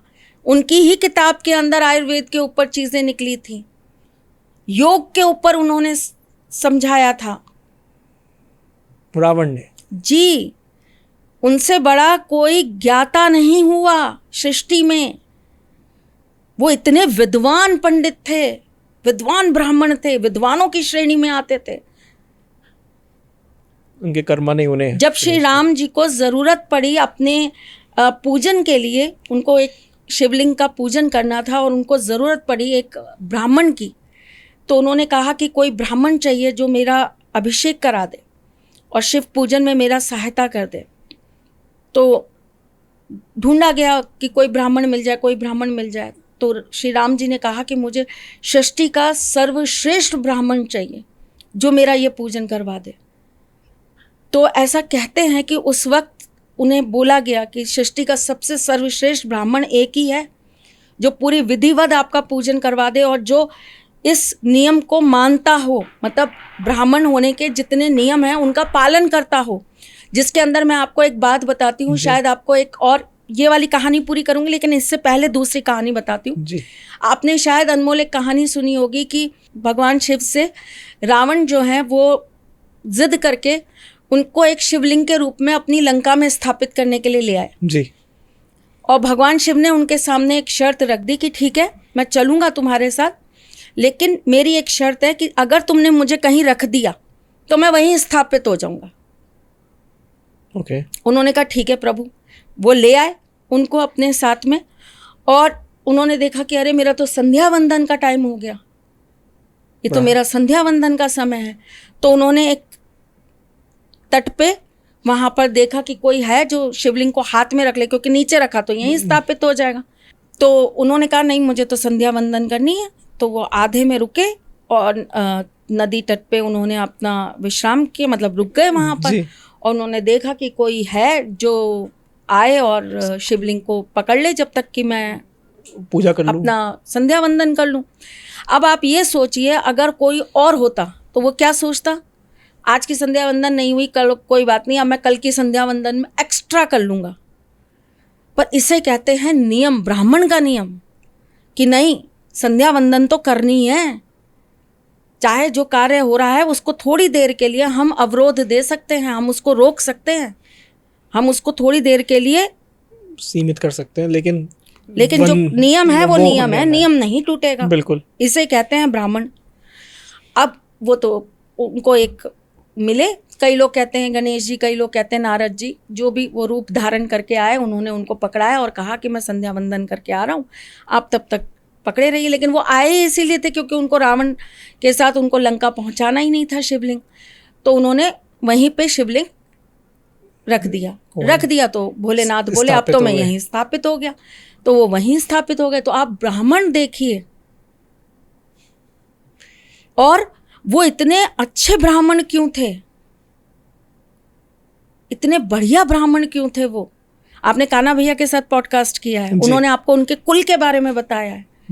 तो आप सोचिए ना, उसी कुल में वो आए और इंटेंशनली आए, मतलब ये उनका आना एक प्लानिंग के तहत था कि मुझे इसी कुल में आना है, कि भैया यहीं पे रावण जन्म लेंगे। उनके नाना जी ने, उनकी माँ जो थी, उनको भेजा ही केवल इसी उद्देश्य से था उनके पिता के पास कि तुम जाकर उनसे पुत्र प्राप्ति की इच्छा करोगी, क्योंकि इनसे जो पुत्र उत्पन्न होगा वो सर्वश्रेष्ठ होगा और उसको हरा पाना किसी के भी बस में नहीं होगा। क्योंकि वो राक्षस कुल के थे, तो उनको ये था कि इनसे जो पुत्र तुम्हें प्राप्त होगा वो ही हम राक्षसों की रक्षा करेगा, वही हमारे कुल को बचाएगा। तो उन्होंने एक प्लानिंग के तहत उनकी माँ को भेजा था। ओके। ये पहले से प्री डिसाइडेड था। तो आप ये देखिए कि उस कुल में जन्म लेकर वो सर्वश्रेष्ठ ब्राह्मण बने। फिर हम आते हैं बैक टू पवेलियन, हमारी स्टोरी पे जो हम बात कर रहे थे।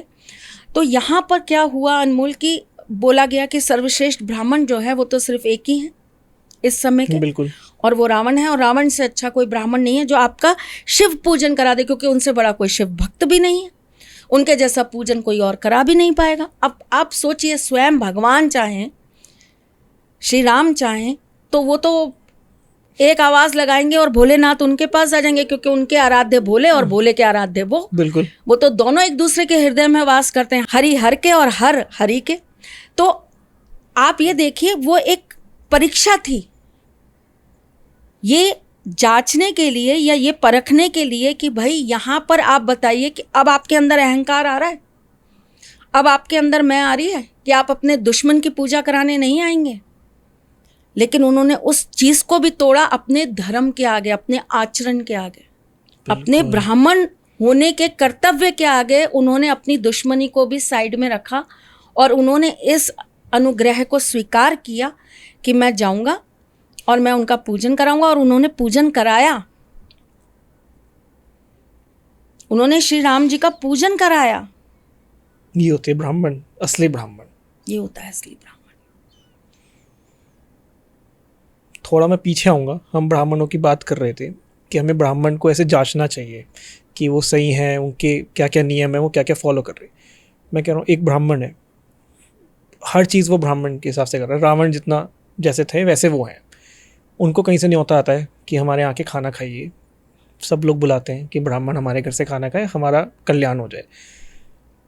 लेकिन उन्हें नहीं पता उनके घर में क्या बन रहा है, क्या नहीं बन रहा है, उनके घर में क्या चल रहा है, क्या नहीं चल रहा है। वो तो उनको अपने अच्छे के लिए बुला रहे हैं, लेकिन उसका कर्मा ब्राह्मण पे जाएगा अगर वो जाते हैं उनके घर में कुछ गलत हो रहा है। तो पहली बात तो ये, मैं आपको, आप जिस चीज़ पर कहें उस चीज़ पर ब्लैंक साइन करके देने को तैयार हूँ कि अगर वो ज्ञानी है, वो ब्राह्मण है और अगर वो अपनी हर चीज़ का पालन करता है तो उसका सबसे पहला प्रश्न ही यही होगा कि क्या आपके घर के अंदर सात्विक चीज़ों का प्रयोग किया जाता है या तामसिक चीज़ों का भी प्रयोग किया जाता है।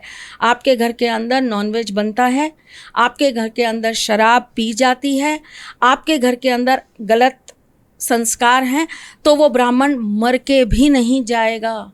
बहुत बड़ी टिप्पणी कर रही हूँ, आप बुलाकर दिखा दीजिए, करोड़ों अरबों खरबों रुपए देकर भी वो ब्राह्मण नहीं जाएगा।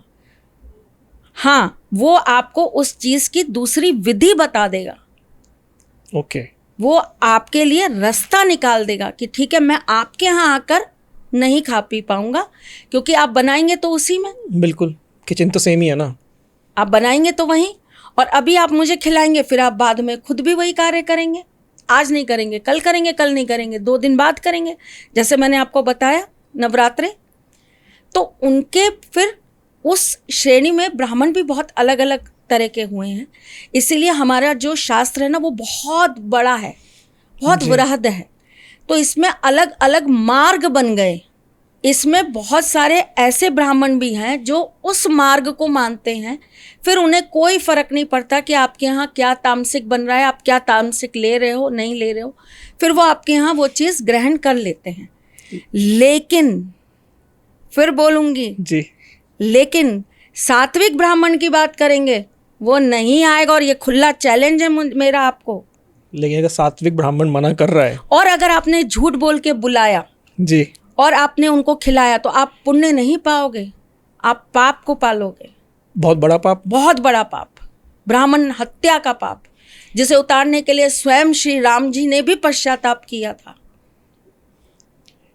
इस पश्चाताप पे मैं आऊँगा, मेरा क्वेश्चन रह गया बीच में। जो सात्विक ब्राह्मण है वो मना कर रहे हैं लेकिन वो विधि बता रहे हैं, तो ये उनके कर्मास में आएगा कि वो नहीं जा रहे हैं? नहीं आएगा, नहीं आएगा, नहीं आएगा। और ये राम जी ने पश्चाताप किया था, ये क्या, एक बार बताएं प्लीज। उन्होंने रावण का वध किया था जी। और उन्हें पता था कि रावण से बड़ा कोई विद्वान ब्राह्मण नहीं है, तो मैंने एक ज्ञानी विद्वान ब्राह्मण का वध किया है, तो ये बहुत बड़ा पाप है, ब्राह्मण हत्या का पाप लगा ना। तो ये राम जी के कर्म में जुड़ा था? हाँ, उनके कर्मों में जुड़ा था, जिसको मिटाने के लिए उन्होंने पश्चाताप किया था। हरिद्वार के आगे एक जगह है, वहाँ पर बैठ के उन्होंने पूरा वहाँ पर पश्चाताप किया था। तभी उन्होंने महाभारत युद्ध में किसी के ऊपर अस्त्र नहीं उठाए। ओके, ये था रीज़न। अगर हम कोई काम कर रहे हैं, हम दूसरे को चोट नहीं पहुंचा रहे, लेकिन हम उसको मना कर रहे हैं, लेकिन वो अपने दिल में दिमाग में सोच ले कि इसने मुझे दुख दिया है, हम हर एक की स्टोरीज में अच्छे नहीं रह सकते, तो वो मेरे लिए कर्मा बनेगा, जबकि मेरे लिए मेरे नियम के खिलाफ है कि मैं आपके लिए ये काम नहीं कर सकता। नहीं बनेगा, आपके लिए नहीं बनेगा, जो सोच रहा है उसके लिए बनेगा। मैंने अभी आपको कहा ना, आप किसी को जबरदस्ती बांध नहीं सकते जी कि आप मेरा ये काम अभी करिए। अब बहुत सारे लोग होते हैं जो पैसे के बल पे या पावर के बल पे वो काम करवाना ही चाहते हैं। सपोज करिए कि किसी को ज़मीन नहीं बेचनी, उसका मन नहीं है, उसके इमोशंस जुड़े हैं, या उसको ये है कि नहीं भाई ये ज़मीन मैंने अपने बच्चों के लिए रख रखी है, जब मेरे बच्चों को ज़रूरत होगी तब मैं इसका उपयोग करूँगा जी। उसने अपना एक कर्म बांध रखा है उस ज़मीन के साथ, और आपका जिद आ गई कि नहीं मुझे ये काम करना ही है। जिद आने पर आपका कौन सा ग्रह एक्टिवेट हो जाता है? सूर्य, जो आपको बहुत स्टबन बना देता है, कठोर, जिद दे देता है, बिल्कुल झिक्की बना देता है। अच्छा सूर्य नहीं, नकारात्मक सूर्य। सूर्य दो श्रेणी के होते हैं, ऋणात्मक और धनात्मक। ऋणात्मक जो सूर्य है वो आपके साथ ये करेगा, ठीक? तो आपके अंदर क्या आ गई? जिद। आपका कौन सा ग्रह खराब हो गया? सूर्य। सूर्य क्या है? पिता। पिता से क्या चलता है? वंश। यानी कि आने वाले समय में आपको वंश दोष लगेगा ही लगेगा। आप कितनी भी कोशिश कर लीजिए साहब, उससे नहीं बच पाएंगे, नहीं बच पाएंगे। ये ज्योतिष शास्त्र बताती है। ज्योतिष में, एस्ट्रोलॉजी में और क्या कहा गया है मैम कर्म के? ज्योतिष तो है ही कर्म। ज्योतिष तो सिखाती यही है कि कर्म अच्छा करिए। ज्योतिष के एक एक ग्रह ये सिखाते हैं आपको कि कर्म अच्छा करिए। सूर्य अच्छा नहीं है तो पिता तुल्य, अपने से बड़े, अपने से उम्र में बड़े व्यक्ति के चरण स्पर्श करिए, उनकी हेल्प करिए। चंद्रमा अच्छा नहीं है तो माता तुल्य औरतें, आपसे उम्र में बड़ी औरतें, उनका आप हमेशा सम्मान करिए, उनके लिए कोई ना कोई आप निरंतर कार्य करते रहिए, उनकी हेल्प करिए। दो ग्रहों ने आपको बुजुर्गों की हेल्प करना सिखा दिया, दो ग्रहों ने आपको पिता और माता तुल्य लोगों की हेल्प करने सिखा दिया, ठीक? अब आ जाइए मंगल आपकी कुंडली में ठीक नहीं है, तो आपको कैसे लोगों की हेल्प करनी चाहिए, कैसे लोगों के साथ आपको अच्छा रहना चाहिए, जो आपके समकालीन हो, आपकी समान एज ग्रुप के लोग हों, उनके साथ अच्छा रहना चाहिए। आपको उनके साथ अच्छा रहना चाहिए। भाई, आप अपन किसी भी दोस्त को बोल अरे भाई है तू मेरा, बुला लियो जब जरूरत हो तेरे को, मैं खड़ा हूँ आधी रात को भी तेरे लिए। आपने भाई कह दिया, कमिटमेंट दे दिया, बिल्कुल ठीक है। अब जरूरत आई, अरे रहन दो ना, यूं ही कह दिया था। कौन सा सगा भाई है? फोन भी नहीं उठाएंगे, फोन भी नहीं उठाएंगे, या अपने ही सगे भाई की मदद नहीं करेंगे जब उसको ज़रूरत है। तो ज़रा सी बात की ईगो या ज़रा सी लड़ाई को आप खींचते चले जाएंगे, हो गया आपका मंगल खराब। गुरु तुल्य व्यक्ति को आपने बुरा बोल दिया, गुरु तुल्य व्यक्ति के बारे में आपने गलत चीज़ें बोलनी चालू कर दी। आप किसी को जानते नहीं, आप किसी को पहचानते नहीं, आपने बिना मिले बिना जाने, हो सकता है, देखिए दो तरह की चीज़ होती है जी। जैसे सपोज करिए कि बहुत सारे ऐसे लोग हैं जो मुझे जिनकी बातें मुझे समझ नहीं आती, ठीक है, तो मैं ये कहती हूँ कि भाई मुझे ये व्यक्ति की बातें मेरी समझ से परे, मेरे समझ में नहीं आता, कोई बात नहीं, मैं उनको सुनना बंद कर देती हूँ। बिल्कुल। या मैं उनको देखना बंद कर देती हूँ, लेकिन मैं उस व्यक्ति के लिए कुछ भी उल्टा सीधा नहीं कहती। आपने बहुत सारे लोगों को देखा होगा, वो कहानियां बनाते हैं, वो मिले भी नहीं है। बिल्कुल, इतनी सी बात को इतना बना देते हैं बताते बताते। मतलब उनका ऐसा होता है कि वो शो ऑफ करने के चक्कर में, अरे फलाने वो अभिनेता, वो एक बार मिल गए थे मुझे, बहुत बेकार आदमी है, बहुत ऐसा बिहेव करता है। आपने अपनी गुड बुक्स में नाम लिखवाने के लिए आपने किसी को बुरा कह दिया, जबकि आप मिले नहीं उससे, उससे गुरु खराब होगा। बिना किसी को जाने, बिना किसी को परखे आपने उसके लिए नेगेटिव टिप्पणी दे दी तो आपका गुरु खराब होगा। आपने गुरु तुल्य व्यक्ति को, जो गुरु का काम कर रहा है, एक टीचर है, आपने उसके साथ में आपका कोई लेना देना नहीं। आप पढ़ रहे हो आर्ट्स और आप साइंस के टीचर को बुरा भला बोल रहे हो, अरे वो तो बहुत खुसट सा है, वो टकले सर है ना, वो बहुत खुसट से हैं। कौन है भाई? फिजिक्स पढ़ाते हैं, आपने कभी फिजिक्स की क्लास ली? आपका मतलब ही नहीं है। आप कॉमर्स के स्टूडेंट, आप फिजिक्स वाले पे टिप्पणी कर रहे हो। आपने एक गुरु को जो विद्या दे रहा है, आपने उसके लिए जबरदस्ती कोई भी टिप्पणी दे दी। आपने अपने से उम्र से ज्यादा, उम्र, जाति, समुदाय, धर्म, इसमें आपसे ऊपर पदवी पे कोई है, आपने उसके बारे में उल्टा सीधा बोलना चालू कर दिया। आपने अपने से ऊंची पोस्ट पर बैठे व्यक्ति के लिए उल्टा सीधा बोलना चालू कर दिया। गुरु आपका खराब हो गया। तो गुरु आपको क्या कहता है? सबका सम्मान करिए, नम्र रहिए, सबके साथ अच्छा व्यवहार करिए, तो आपका गुरु अच्छा हो गया। शुक्र क्या सिखाता है आपको? स्त्री का सम्मान करिए। फिर स्त्री कोई सी भी हो, आपके घर की स्त्री नहीं, बाहर की भी स्त्री है, उसका सम्मान करिए। स्त्रियों को लेके बुरी टिप्पणी मत करिए, उन पे बुरी नज़र मत मारिए। तो ये आपको अच्छा ही तो कर्म सिखा रहा है। बिल्कुल, लेकिन आज की दुनिया चलना नहीं चाहती अच्छे कर्म पे। शनि मजदूर, गरीब, निम्न वर्ग के लोग जो हैं, उनसे अच्छी से बात करिए, उनके साथ आप अच्छी से रहिए। ये शनि है। राहु केतु, पशु पक्षी, प्रकृति, इनसे प्रेम करिए, इनका सम्मान करिए, इन्हें कभी गंदा मत करिए, इन्हें मत मारिए, इन्हें दूषित मत करिए। तो आपको तो हमारे सबसे बुरे ग्रह जिन्हें बोला जाता है राहु केतु, वो भी अच्छा ही ज्ञान दे रहे हैं और अच्छी ही चीज़ पे चलने का मार्गदर्शन दे रहे हैं। तो ज्योतिष से ज़्यादा तो आपको मानवता और अच्छे कर्म कोई सिखाता ही नहीं। ज्योतिष के अंदर तो रेमेडीज भी ऐसी दी जाती है, भाई राहु ठीक नहीं है, कुत्ते को रोटी खिला दो। गुरु ठीक नहीं है, भाई गाय को रोटी खिला दो। केतु ठीक नहीं है, पक्षियों को दाना डाल दो। शुक्र ठीक नहीं है, कौए को चावल खिला दो। काल सर्प दोष है आपकी कुंडली में, तो जहां भी आपको सांप दिखे उनको दूध पिला दो। सांप तब को दूध पिलाने की आपको पुण्यता प्रदान करी गई है ज्योतिष में। और बोलिए। काल सर्प दोष भी कर्म के मुताबिक मिलता है, पिछले जन्म के। बिल्कुल मिलता है।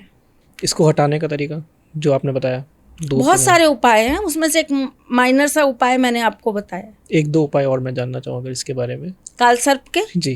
काल सर्प देखिए, वैसे तो काल सर्प देखना पड़ेगा कि वो दोष है या वो आपके लिए अच्छा योग है। ओके। काल सर्प केवल बुरा नहीं होता, अच्छा भी होता है, अच्छे योग भी देता है। अच्छा। योग भी है और दोष भी है, दो चीज़ें हैं। तो पहले तो ये डिसाइड करें कि वो योग है या वो दोष है। कुंडली में पहले ये मालूम होना चाहिए। अगर वो दोष है तो वो कौन से ग्रह, कौन से घर के अंदर आपको दोष बना के दे रहा है। 12 राशि में जहां आपका राहु केतु, क्योंकि राहु केतु हमेशा एक दूसरे के आमने सामने होता है, तो पहले घर के अंदर राहु बैठा है तो वो कौन सा काल सर्प दे रहा है। दूसरे घर में बैठा है तो कौन सा, तीसरे में है कौन सा, चौथे में है कौन सा, पांचवें में है कौन सा, छठे में है तो कौन सा। तो इस तरीके से 12 काल सर्प दोष माने गए हैं और 12 काल सर्प दोषों के अनुसार उनके आपको उपाय भी मिलते हैं। ओके, ये बहुत लंबा वास्ट टॉपिक हो जाएगा। हाँ, पूरा अच्छा खासा पॉडकास्ट है अगर हम इस पे बात करने चले। जी जी जी, हम कर्मों की बात कर रहे थे, बैक टू द टॉपिक आते हैं। कर्मों के अंदर सबसे बड़ा आज की डेट में जो आपके पास में टॉपिक है ना जी, वो है राहु। ओके। और राहु कैसे? क्योंकि आज की डेट के अंदर 82% लोग अपनी लाइफ में किस चीज़ से परेशान है? लव रिलेशनशिप से। और लव रिलेशनशिप आपका बनना टूटना ये सारा राहु के ऊपर ही निर्धारित होता है। इसमें थोड़ा सा एस्ट्रोलॉजी लेके आना चाहूँगा मैम। किन्हीं दो जनों की शादी हुई, 36 में 36 गुण मिल रहे हैं। माँ बाप ने सोचा बिल्कुल सही चलेगा। शादी के बाद 1-1.5 साल सब कुछ सही चला, उसके बाद लड़ाइयाँ ही लड़ाइयाँ डेली, मतलब डोमेस्टिक वायलेंस तक पहुँच रही हैं। तो कहाँ कमी रही चीज़ों की? कुंडली मिलाई? कुंडली मिलाई, 36 गुण आए। कुंडली नहीं मिलाई आपने? मिलाई, उसके नहीं बाद मिलाई। नहीं मिलाई। 36 गुण कुंडली में नहीं मिलते। फिर कुंडली में मिलता है कि आपके गुरु से उनका गुरु कितने खन आगे है, कितना खाना आगे है या पीछे है। सपोज करिए कि मेरा गुरु सप्तम में बैठा है और मेरे हस्बैंड का गुरु मेरे से 5 राशि आगे बैठा है, ठीक। तो हम दोनों की बनेगी या नहीं बनेगी? मेरा सूर्य प्रथम में बैठा है और मेरे हस्बैंड का चौथे में बैठा है, तो हमारी बनेगी या नहीं बनेगी? कुंडली मैच। आपने सिर्फ क्या मिला है? गुण। गुणों से बहुत अलग तरह की चीजें पता चलती हैं। ये फर्स्ट टाइम किसी पॉडकास्ट पे रिकॉर्ड हो रहा होगा, किसी गुणों से कुछ नहीं होता है। उसके बाद गुणों से होता है साहब। नहीं नहीं नहीं नहीं, गुणों से होता है। गुणों से ये पता चलता है कि आप एक दूसरे के लिए कितना भाग्यशाली रहेंगे। ओके। गुणों से ये पता चलता है कि आप दोनों मिलके अपने वंश की वृद्धि कर पाएंगे या नहीं कर पाएंगे। गुणों से ये पता चलता है कि आप एक दूसरे के लिए कितना अच्छे जीवन साथी के रूप में साथ दे पाएंगे। आप दोनों में मित्रता कितनी रहेगी, आप दोनों में परस्पर प्रेम कितना रहेगा। ओके। माइनर चीज़ें आप इन चीज़ों से पता कर सकते हैं। गुण मिलान जब हम करते हैं, इसके अंदर आप 8 चीज़ें मिलाते हैं। उस 8 चीज़ों के अंदर आप 8 स्टेजेस जो है वो तय करते हैं। अब 36 के 36 गुण तो राम जी और सीता जी के भी मिले थे। उनकी जन्मपत्री में भी 36 के 36 गुण मिले थे। फिर वो साथ क्यों नहीं रह पाए? प्रेम की कमी नहीं थी, मित्रता की कमी नहीं थी, वंश भी बढ़ा उनके एक दूसरे के साथ होने से। लेकिन प्यार नहीं मिला, मतलब साथ में रह के प्यार था, अथाह का प्रेम था, लेकिन साथ नहीं रहे। राम जैसे पति नहीं और सीता जी जैसी पत्नी नहीं। राम जी का नाम लेते ही ऐसा एक इमेज सामने आ जाती है कि भाई ऐसा पति किसी को मिल जाए तो उसका जीवन तर जाए, जिसने किसी दूसरी स्त्री की तरफ आंख उठाकर नहीं देखा कभी अपनी पत्नी के अलावा। धन्य हो, बिल्कुल। इतनी मर्यादाओं में रहने वाले।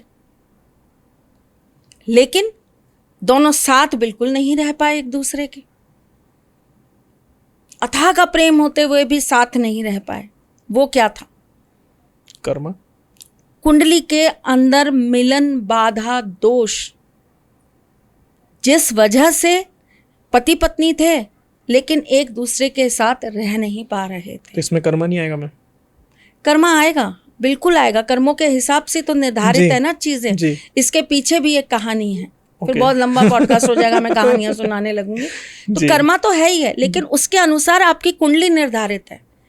कर्म से ही तो कुंडली निर्धारित होती है ना। बिल्कुल। अब आप किसी कुंडली के अंदर ये कह दीजिए कि भाई इसकी तो आयु ही नहीं है। जैसे मैं आपको आज का ही लाइव एग्जांपल बताती हूँ। आज मेरे रिलेटिव्स आए थे, तो वो जिस गाड़ी में आए थे, वो ड्राइवर जो गाड़ी चला कर आ रहा था, उसने बताया कि साल भर पहले मेरा इतना भयंकर एक्सीडेंट हुआ कि मैं खड़ा हुआ था और एकदम ट्रक मेरे ऊपर से गुजर गया। चलता ट्रक मेरे ऊपर से गुजर गया। मुझे हॉस्पिटल ले जाया गया और वहाँ पर डॉक्टरों ने मुझे डेड घोषित कर दिया। लेकिन परिवार वालों ने बहुत अलाप किया, चिल्लाए, वो किया कि आप एक बार देख तो लो, देख तो लो, देख तो लो। तो कोई डॉक्टर होंगे, उन्होंने कहा अच्छा ठीक है, एक बार कोशिश करके देख लेते हैं। वैसे ये मर चुका है लेकिन फिर भी हम कोशिश कर लेते हैं। तो उन्होंने जो भी वो करते हैं ना, शॉक वगैरह दे के जो करते हैं, उन्होंने वो उनके मन रखने के लिए उन्होंने वो करा। तो इस बच्चे की हार्ट बीट वापस आ गई। इस बच्चे की हार्ट बीट वापस आ गई जी।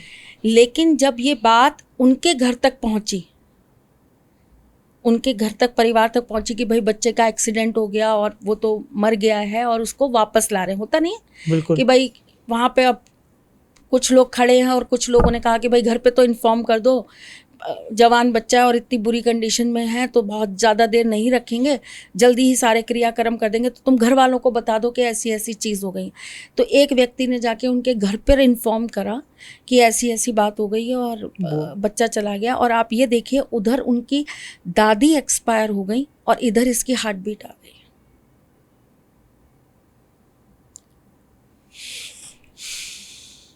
एक न्यूज़ से कि मेरा पोता चला गया, वो मर गई और इधर उनकी हार्ट बीट आ गई, वो जिंदा हो गया। तो ये कहीं कोई उधारी थी, कोई ऋण था जो वो दादी को तो इस तरह जाना था और अपनी सांसें जो है पोते को दे जानी थी। कर्म थे बिल्कुल, जो वो अपने पुण्य कर्मों की वजह से वो अपनी बची हुई सांसें उसके नाम लिख गई कि लेना ही है तो मुझे ले लो। और कहते बहुत लोग हैं,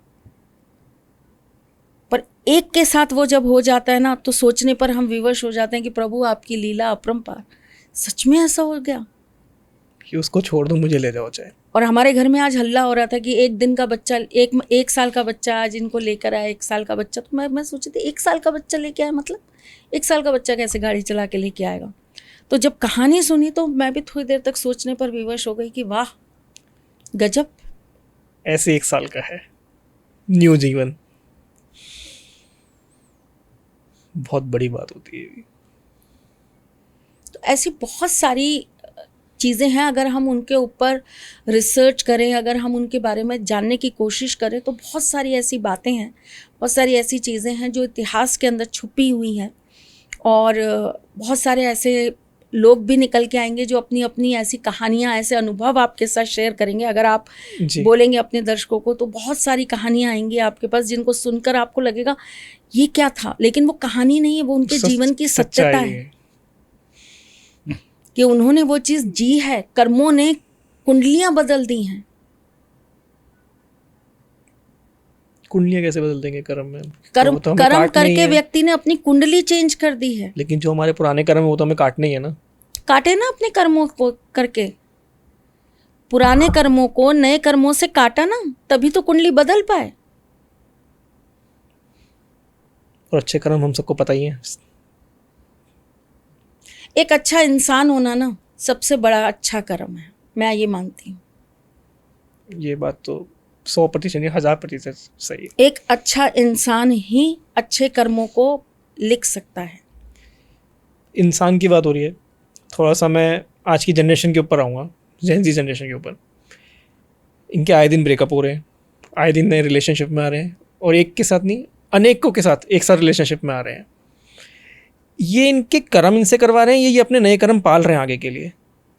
कुछ नए कर्म पाल रहे हैं और कुछ पुराने कर्म लेके आए। वैसे अगर मैं आपको बताऊँ ना तो 99% पुराने कर्म होते हैं जिसकी वजह से आपको बार बार ब्रेकअप मिलता है। मैंने अभी आपसे कहा था राहु ये कार्य बहुत करता है। महादशा में, अंतरदशा में, प्रति अंतरदशा में, आपके 5th हाउस में, आपके 7th हाउस में आ जाए तो आपको ये बार बार ये चीज़ें आपके सामने रिपीट होती हैं। क्या सोशल मीडिया फ़ोटो अपलोड करके जो हम लोग करते हैं उस पर जो नज़र लग जाती है, फिर लड़ाई हो जाती है, ब्रेकअप हो जाता है, ये भी राहु से संबंध है? हाँ बिल्कुल, राहु से संबंधित है। मैक्सिमम आजकल रिश्ते ही राहु के थ्रू जुड़ रहे हैं। जैसे आपने कहा कि शिक्षा भी राहु के थ्रू ही दी जा रही है। बिल्कुल। तो मैक्सिमम जो रिश्ते हैं वो भी राहु के थ्रू ही जुड़ रहे हैं। आजकल वो मीडिएटर्स ख़त्म हो गए, आजकल वो पेन्स लेना बंद हो गया। अब वो गवाही लेके कोई नहीं आता, अरे नहीं मैं जानता हूँ उस घर परिवार को, बहुत अच्छा परिवार है जी, बचपन से देखा हुआ लड़का है, बहुत संस्कार हैं उस लड़के में, मैंने देखा है। वो बिचौलिए ही गायब हो गए, वो मीडिएटर्स ही चले गए जो ये दावा करते थे कि भाई साहब मेरे कहने पर अपनी लड़की ब्याह दो, और उस व्यक्ति के कहने पर लड़कियां ब्याह दी जाती थी। आज के टाइम में वेबसाइट के कहने पे ब्याही जा रही है। मैम अभी तक तो हमने सारे बुरे कर्मास की बात करी, मैं थोड़े अच्छे कर्मास पे आते। हर चीज़ के 2 पहलू होते हैं, बुरा अच्छा। हम कोई अच्छे कर्म कर रहे हैं, हमने किसी को प्रॉमिस किया था कि हम तुम्हारा ये काम कराएंगे, उस जीवन में या इस जीवन में हमने किसी को प्रॉमिस किया, हमारे साथ कुछ गलत हो जाता है, हम इस दुनिया से चले गए, तो हम अपने अगले जीवन में उस चीज़ को फुलफिल करते हैं उनके लिए। मौका मिलता है आपको।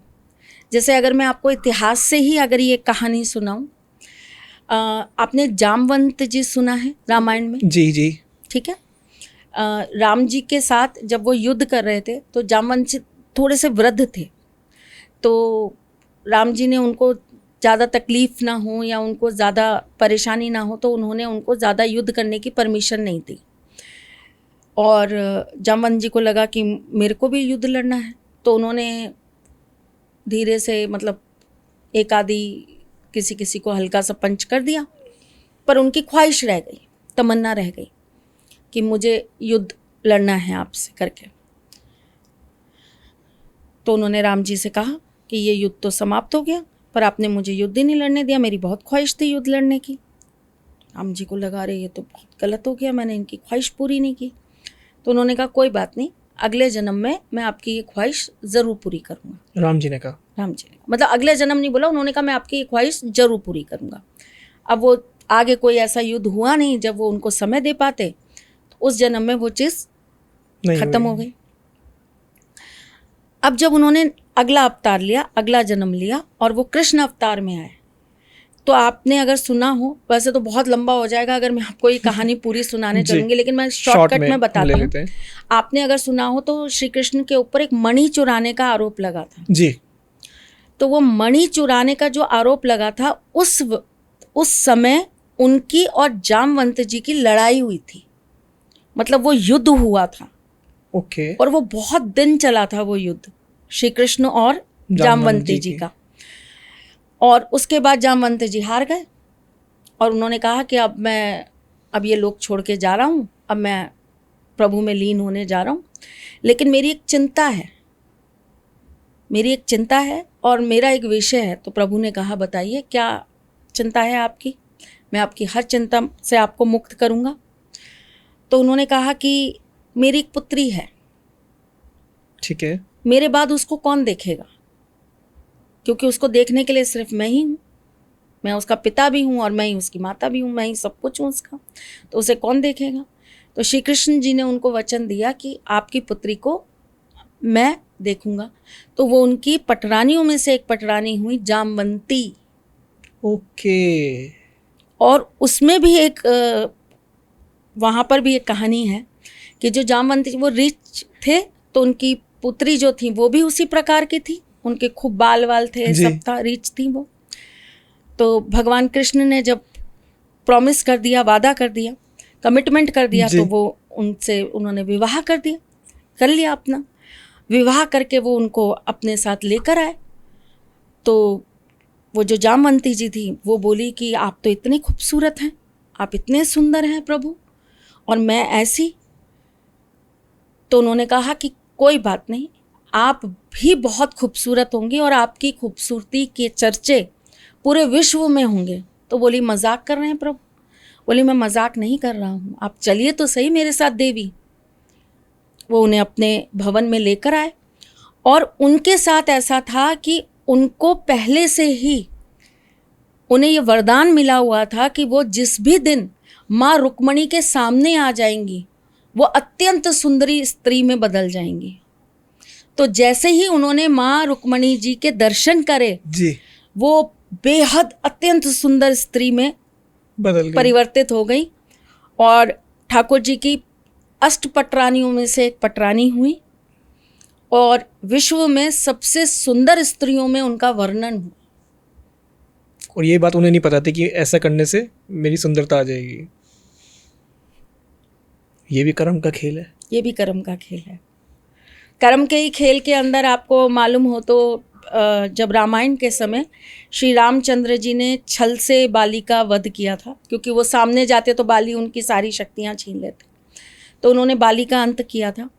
उस ऋण को चुकाने के लिए श्री कृष्ण के अवतार में जो श्री कृष्ण के पैर में तीर आकर लगा था जिससे उनकी मृत्यु हुई थी प्रभु की, वो तीर जो था, जो मारा गया था, वो मारने वाला जो शिकारी था वो बाली का ही पुनर्जन्म था। कर्म घूम के आएगा। रामायण और महाभारत को अगर आप मिलाएंगे और बहुत तरीके से, अगर इसको सिर्फ इसलिए नहीं कि भैया हमको इसको पढ़ के कोई फ़ायदा होगा या हमारी मनोवांछित इच्छाएं पूर्ण होंगी या हम प्रभु को पालेंगे, नहीं, like a lesson of your life, अगर आप रामायण और महाभारत को अगर एक साथ पढ़ेंगे, कृष्ण कहानी को और राम कहानी को अगर आप एक साथ पढ़ेंगे, तो आपको पता लगेगा कि सब कुछ रिपीट हुआ है, एक एक चीज़ रिपीट हुई है, एक एक व्यक्ति रिपीट हुआ है। उस जन्म के अधूरे छोड़े हुए कर्म इस जन्म में आकर पूर्ण हुए हैं। पहले क्या हुआ था? रामायण महाभारत? रामायण। रामायण। राम युग पहले था, कृष्ण युग बाद में था। थोड़ा सा राहु की तरफ आऊँगा, डिजिटल लाइफ की तरफ दोबारा आऊँगा जी। बहुत सारे आपके वीडियोस भी देखे हैं मैंने, आपके चैनल्स पे भी देखे हैं। राहु की मेहरबानी। वो ये एक जो हमें जोड़े रख रहा है, आपसे ज्ञान मिलता है। लेकिन मैं कहूँगी इसमें राहु की नहीं, मेरे ठाकुर जी की बहुत बड़ी मेहरबानी है। बिल्कुल। क्योंकि मैं आपको ये भी एक चीज़ बताती हूँ जी, और आप बहुत आश्चर्य करेंगे ये भी जानकर कि ये कैसे हो सकता है। क्या? मेरी जन्म पत्री के अंदर एक योग था, ग्रेस विद ग्लैमर का। ओके। कि मैं कोई ऐसा कार्य करूँगी जो बहुत सात्विक उस पे होगा, धर्म के रास्ते पर होगा, लेकिन वो फैलेगा राहु के थ्रू ही, उसमें तड़का जो है वो राहु का ही लगेगा। और आप बिलीव करिए कि क्योंकि मेरा जन्म थोड़ा पहले का है, बूढ़े वृद्ध हो गए हैं अब हम। नहीं मैम, ऐसी बात नहीं है। नहीं, अच्छी बात है, बहुत अच्छी बात है। हम बहुत सही समय पर हमारा जन्म हुआ है, हमने बहुत अच्छी चीज़ें देखी, हमने बहुत अच्छी प्रकृति देखी है, हमने बहुत अच्छे से धामों को देखा है, हमने बहुत अच्छे से पूजाएं होते देखी हैं, हमने धर्म के रास्ते पे चलते हुए बहुत ज्ञानी और बहुत अच्छे पंडित और बहुत अच्छे ब्राह्मण, बहुत साधु देखे हैं, बहुत साधु संतों का आशीर्वाद मिला है, बहुतों की सेवा करने का मौका मिला है। तो मैं कहती हूँ कि आई एम ब्लेस्ड। मैंने जब भी जन्म लिया, मैंने बहुत अच्छी उसमें जन्म लिया कि मेरा बचपन मोबाइल में या इंस्टाग्राम पर बहुत ज़्यादा व्यतीत नहीं हुआ। मैंने अपने बचपन में जो भी पढ़ा वो डायरेक्ट किताबों से पढ़ा या गुरुमुख से पढ़ा। बिल्कुल। गुरु वाणियों से पढ़ा। वो वास्तव में गुरु होते थे जो पढ़ाते थे। उनको मैं ये कहूँगी कि वो इंग्लिश वाले टीचर नहीं थे, वो हिंदी वाले गुरु थे, जिनसे सच में अध्ययन करने में बहुत मज़ा आया जी। और उन्होंने हर बात को बहुत अच्छा संक्षिप्त में सिखाया, बताया। और ये खुशनसीबी रही मेरी कि वो मेरे ही घर के व्यक्ति रहे। मेरे घर में, मैंने ऐसे घर में जन्म लिया, ये मेरी शायद पिछले जन्म की कोई बहुत पुण्य मेरे जीवन में मुझे मिला होगा कि मेरे को हमेशा अच्छे ही लोग जीवन में मिले। चाहे वो मेरे बाबा थे जिन्होंने सबसे पहले मुझे ज्योतिष का ज सिखाया, जिन्होंने ABCD ज्योतिष की चालू करी, जिन्होंने ये बताया कि भाई ज्योतिष के अंदर ये क्या होता है, ये कैसे होता है। और सूत्र तो जो उन्होंने किताबों में लिखे सिखाए वो सिखाई, लेकिन उन्होंने वो ज्ञान बताया जो मैं अभी आपको कह रही थी कि जहाँ पर ज्योतिष आपके सामने ब्लैंक कर देती है, आपको समझ नहीं आता कि इस कुंडली में कहाँ क्या घट रहा है, क्या गड़बड़ है और क्यों नहीं निकल पा रहा है इसमें से चीज़ें। तब आपको जिसका सहारा लेना होता है वो कौन है, तब आपको वो ज्ञान जब अपने गुरु से लेना होता है, वो गुरु कौन है जो आपके साथ हमेशा रहेंगे। आप चले जाओगे लेकिन वो फिर भी गुरु के रूप में व्याप्त रहेंगे, जिनके साथ जुड़ने के बाद आप कभी भी उनके ऋण में नहीं आओगे। वो आपके सारे कर्म, आपके सारे ऋण काटते चले जाएंगे। और आप यहाँ हो तब भी वो आपके साथ है, और आप मरोगे तब भी वो आपके साथ है, और मरने के पश्चात भी वो आपके साथ है। इस मामले में मैं बहुत ब्लेस्ड रही कि उन्होंने मेरा गुरु जो है वो साक्षात्कार मेरे श्री कृष्ण को बनाया, मेरे राधा गोविंद सरकार को बनाया कि यही हैं बस तुम्हारे आराध्य, यही हैं तुम्हारे गुरु, इनसे बड़ा तुम्हारा कोई गुरु नहीं हो सकता। तो मैं बहुत ब्लेस्ड हूँ कि मुझे ऐसे घर के अंदर जन्म मिला जहाँ मुझे इतना अच्छा ज्ञान बहुत छोटी उम्र में मिल गया। फिर आई एम ब्लेस्ड कि मैं अपनी माँ की बेटी हूँ। सबको अपनी माँ से बहुत प्यार होता है, मुझे लेकिन अपनी माँ से बहुत तो नहीं कहूँगी, अथाह का कहूँगी प्रेम है। मेरी माँ मेरी सच में सासें हैं। तो मुझे इतनी अच्छी माँ मिली जिनके अंदर धर्म बहुत भरा पड़ा है और उन्होंने धर्म सिखाया, उन्होंने अच्छा इंसान होना क्या होता है वो सिखाया, मार्गदर्शन दिखाया। उन्होंने जीवन के बुरे समय में भी अच्छाइयों को कैसे अपने अंदर संजो के रखा जाता है वो सिखाया, उन्होंने विपरीत परिस्थितियों में भी उन स्थितियों को परिस्थितियों को ब्लेम ना करके उन्हें पॉजिटिव कैसे किया जाता है वो सिखाया, उन्होंने ये सिखाया कि बेटा अगर एक रोटी है ना और घर में 5 लोग हैं तो इसके 5 टुकड़े कर लो, लड़ो मत, बराबर खा लो पर लड़ो मत। उन्होंने प्रेम करना सिखाया। तो आई एम ब्लेस्ड कि मुझे ऐसी मदर मिली, बहुत ब्लेस्ड हूँ मैं। ये बात अलग है कि कुछ पिछले कर्म रहे होंगे कि मैं अपनी मम्मी के साथ बचपन में नहीं रह पाई थी और एक एज के बाद मुझे अपनी माँ के साथ रहने को मिला, बट ठीक है जो भी था वो भी, लेकिन अब मैं बहुत खुश हूँ कि मेरी मम्मी मेरे साथ बहुत रहती हैं। बिल्कुल। तो मेरे घर में एक एक सदस्य जो मुझे मिला और मेरे जीवन में कहीं ना कहीं वो सहयोग ही करने आया। किसी ने मेरे साथ आके कभी भी मेरी चीज़ों में, हाँ बहुत सारे ऐसे राहु केतु भी आए, वो रिश्तेदारों के रूप में ही होते हैं राहु केतु, वो अलग से आपकी कुंडली में कहीं नहीं होते। जितने नेगेटिव आपके रिलेटिव्स हैं ना, जो आपके लाइफ के अंदर रोड़े अटकाते हैं, गड्ढे खोदते हैं, विघ्न लाते हैं, डिस्ट्रैक्ट करते हैं, इमोशनली जो आपको कहीं ना कहीं बहुत ज़्यादा कमज़ोर कर देते हैं, जो आपकी कमियां ही निकालते रहते हैं, जो हमेशा आपको टंच ही करते रहते हैं, वो सारे राहु केतु हैं आपके इर्द गिर्द के। और वो साक्षात है, जैसे सूर्य देव साक्षात है, चंद्रदेव साक्षात है ना, वो राहु केतु भी साक्षात है, वो दिख रहे होते हैं। और मैं सबको यही समझाती हूँ जो इन लोगों से परेशान होते हैं, मैं उनको यही कहती हूँ बेटा राहु केतु अवॉइड। राहु केतु की सबसे अच्छी रेमेडी क्या है? अवॉइड करो, उनकी तरफ देखो ही मत। जितना देखोगे उतना ज़्यादा परेशान करेंगे, देखना बंद कर दो, उतना उदम मचाएंगे जितना आप उनके ऊपर ध्यान लगाओगे। तो सबसे अच्छी रेमेडी क्या है? अवॉइड, अवॉइड करिए, है ना। तो वो कलयुग में सबसे अच्छा मेरे ख्याल से उदाहरण है। तो ये सारी चीज़ें जब चलती थी तो मुझे ये लगता था कि मेरी वाली एज में जी, कि भाई एक टीवी साधन था या रेडियो साधन था, राहु वही था मीडिया जी। तो मुझे ये लगता था यार मैं ऐसा क्या करूँगी जो मैं ये टीवी पे प्रसिद्ध हो जाऊँगी। हीरोइन मुझे बनना नहीं है, फिल्मों में मुझे आना नहीं है, वो मेरे काम नहीं है, वो मैं कर भी नहीं पाऊँगी, मेरी प्रवृत्ति भी नहीं है वैसे जी। तो मैं क्या करूँगी, मैं ऐसी कैसी लाइन पकड़ूंगी जो मैं यहाँ वो जाऊँगी। तो मैं हमेशा अपनी कुंडली के साथ ना ये चीज़ बहुत प्रैक्टिस करती थी, क्योंकि बताया था पीछे भी मैंने जैसे आपको बताया मेरे घर में बहुत विद्वान लोग रहे हैं, तो उन्होंने भी ये चीज़ें मुझे बताई थी कि बेटा तू इस माध्यम से ऐसे। अब आप सोचिए कि उस समय ना मोबाइल थे, ना कुछ, ना इंस्टाग्राम था, ना फेसबुक था, ना यूट्यूब था, ना इंटरनेट था, और किसी को नहीं पता था स्मार्टफोन हर घर में हर बच्चे के हाथ में आ जाएगा। घर में 6 लोग रह रहे हैं लेकिन आपके घर में गैजेट 7 होंगे, ये किसी को नहीं पता था। और आप चलते फिरते कभी भी किसी के भी सामने आ सकते हो, ये नहीं पता था। तो ये एक ब्लेसिंग रही कि हमने उस समय में भी मुझे ऐसे लोग मिले जिन्होंने भविष्य में होने वाली इन चीज़ों को लेकर पहले ही भविष्यवाणियाँ करी। आपको लेके? हाँ, मेरे को लेके या बहुत लोगों को लेके बताया होगा, बहुत सारे लोग हैं जिनको लेकर बताया होगा। तो हम बहुत ब्लेस्ड हैं कि हमें ऐसे घर में परिवार में हमें वो मिला। शायद हमारे कर्म अच्छे होंगे और मैं तो ये मानती हूँ कि बहुत अच्छे कर्म होंगे जो इस जन्म में, और ऐसे ही कर्म बनाए रखना प्रभु कि हर जन्म में कृष्ण भक्ति मिले। बिल्कुल बिल्कुल, ये मेरा सबसे अच्छा कर्म जो मुझे लगता है कि आई एम ब्लेस्ड। शायद इसीलिए मैं कभी कुछ मांगती नहीं अपने ठाकुर जी से, क्योंकि मुझे ये लगता है कि बिन मांगे मोती मिले। तो आपने तो वास्तव में इस भिखारी की झोली भर दी है अपने आप को देकर, अपने आप के साथ जोड़कर, तो अब और क्या मांगूँ आपसे। तो ये एक बहुत बड़ी चीज़ है। तो राहु ने बहुत इसके अंदर कंट्रीब्यूशन किया है प्रसिद्धि देने में, नाम देने में। पर ठीक है, मुझे ऐसा लगता है कि राहु के ऊपर भी जो खड़े हैं वो मेरे श्री कृष्ण हैं। तो राहु क्या है? सांप। उनके ऊपर जो खड़े हैं वो कौन है? नटवर।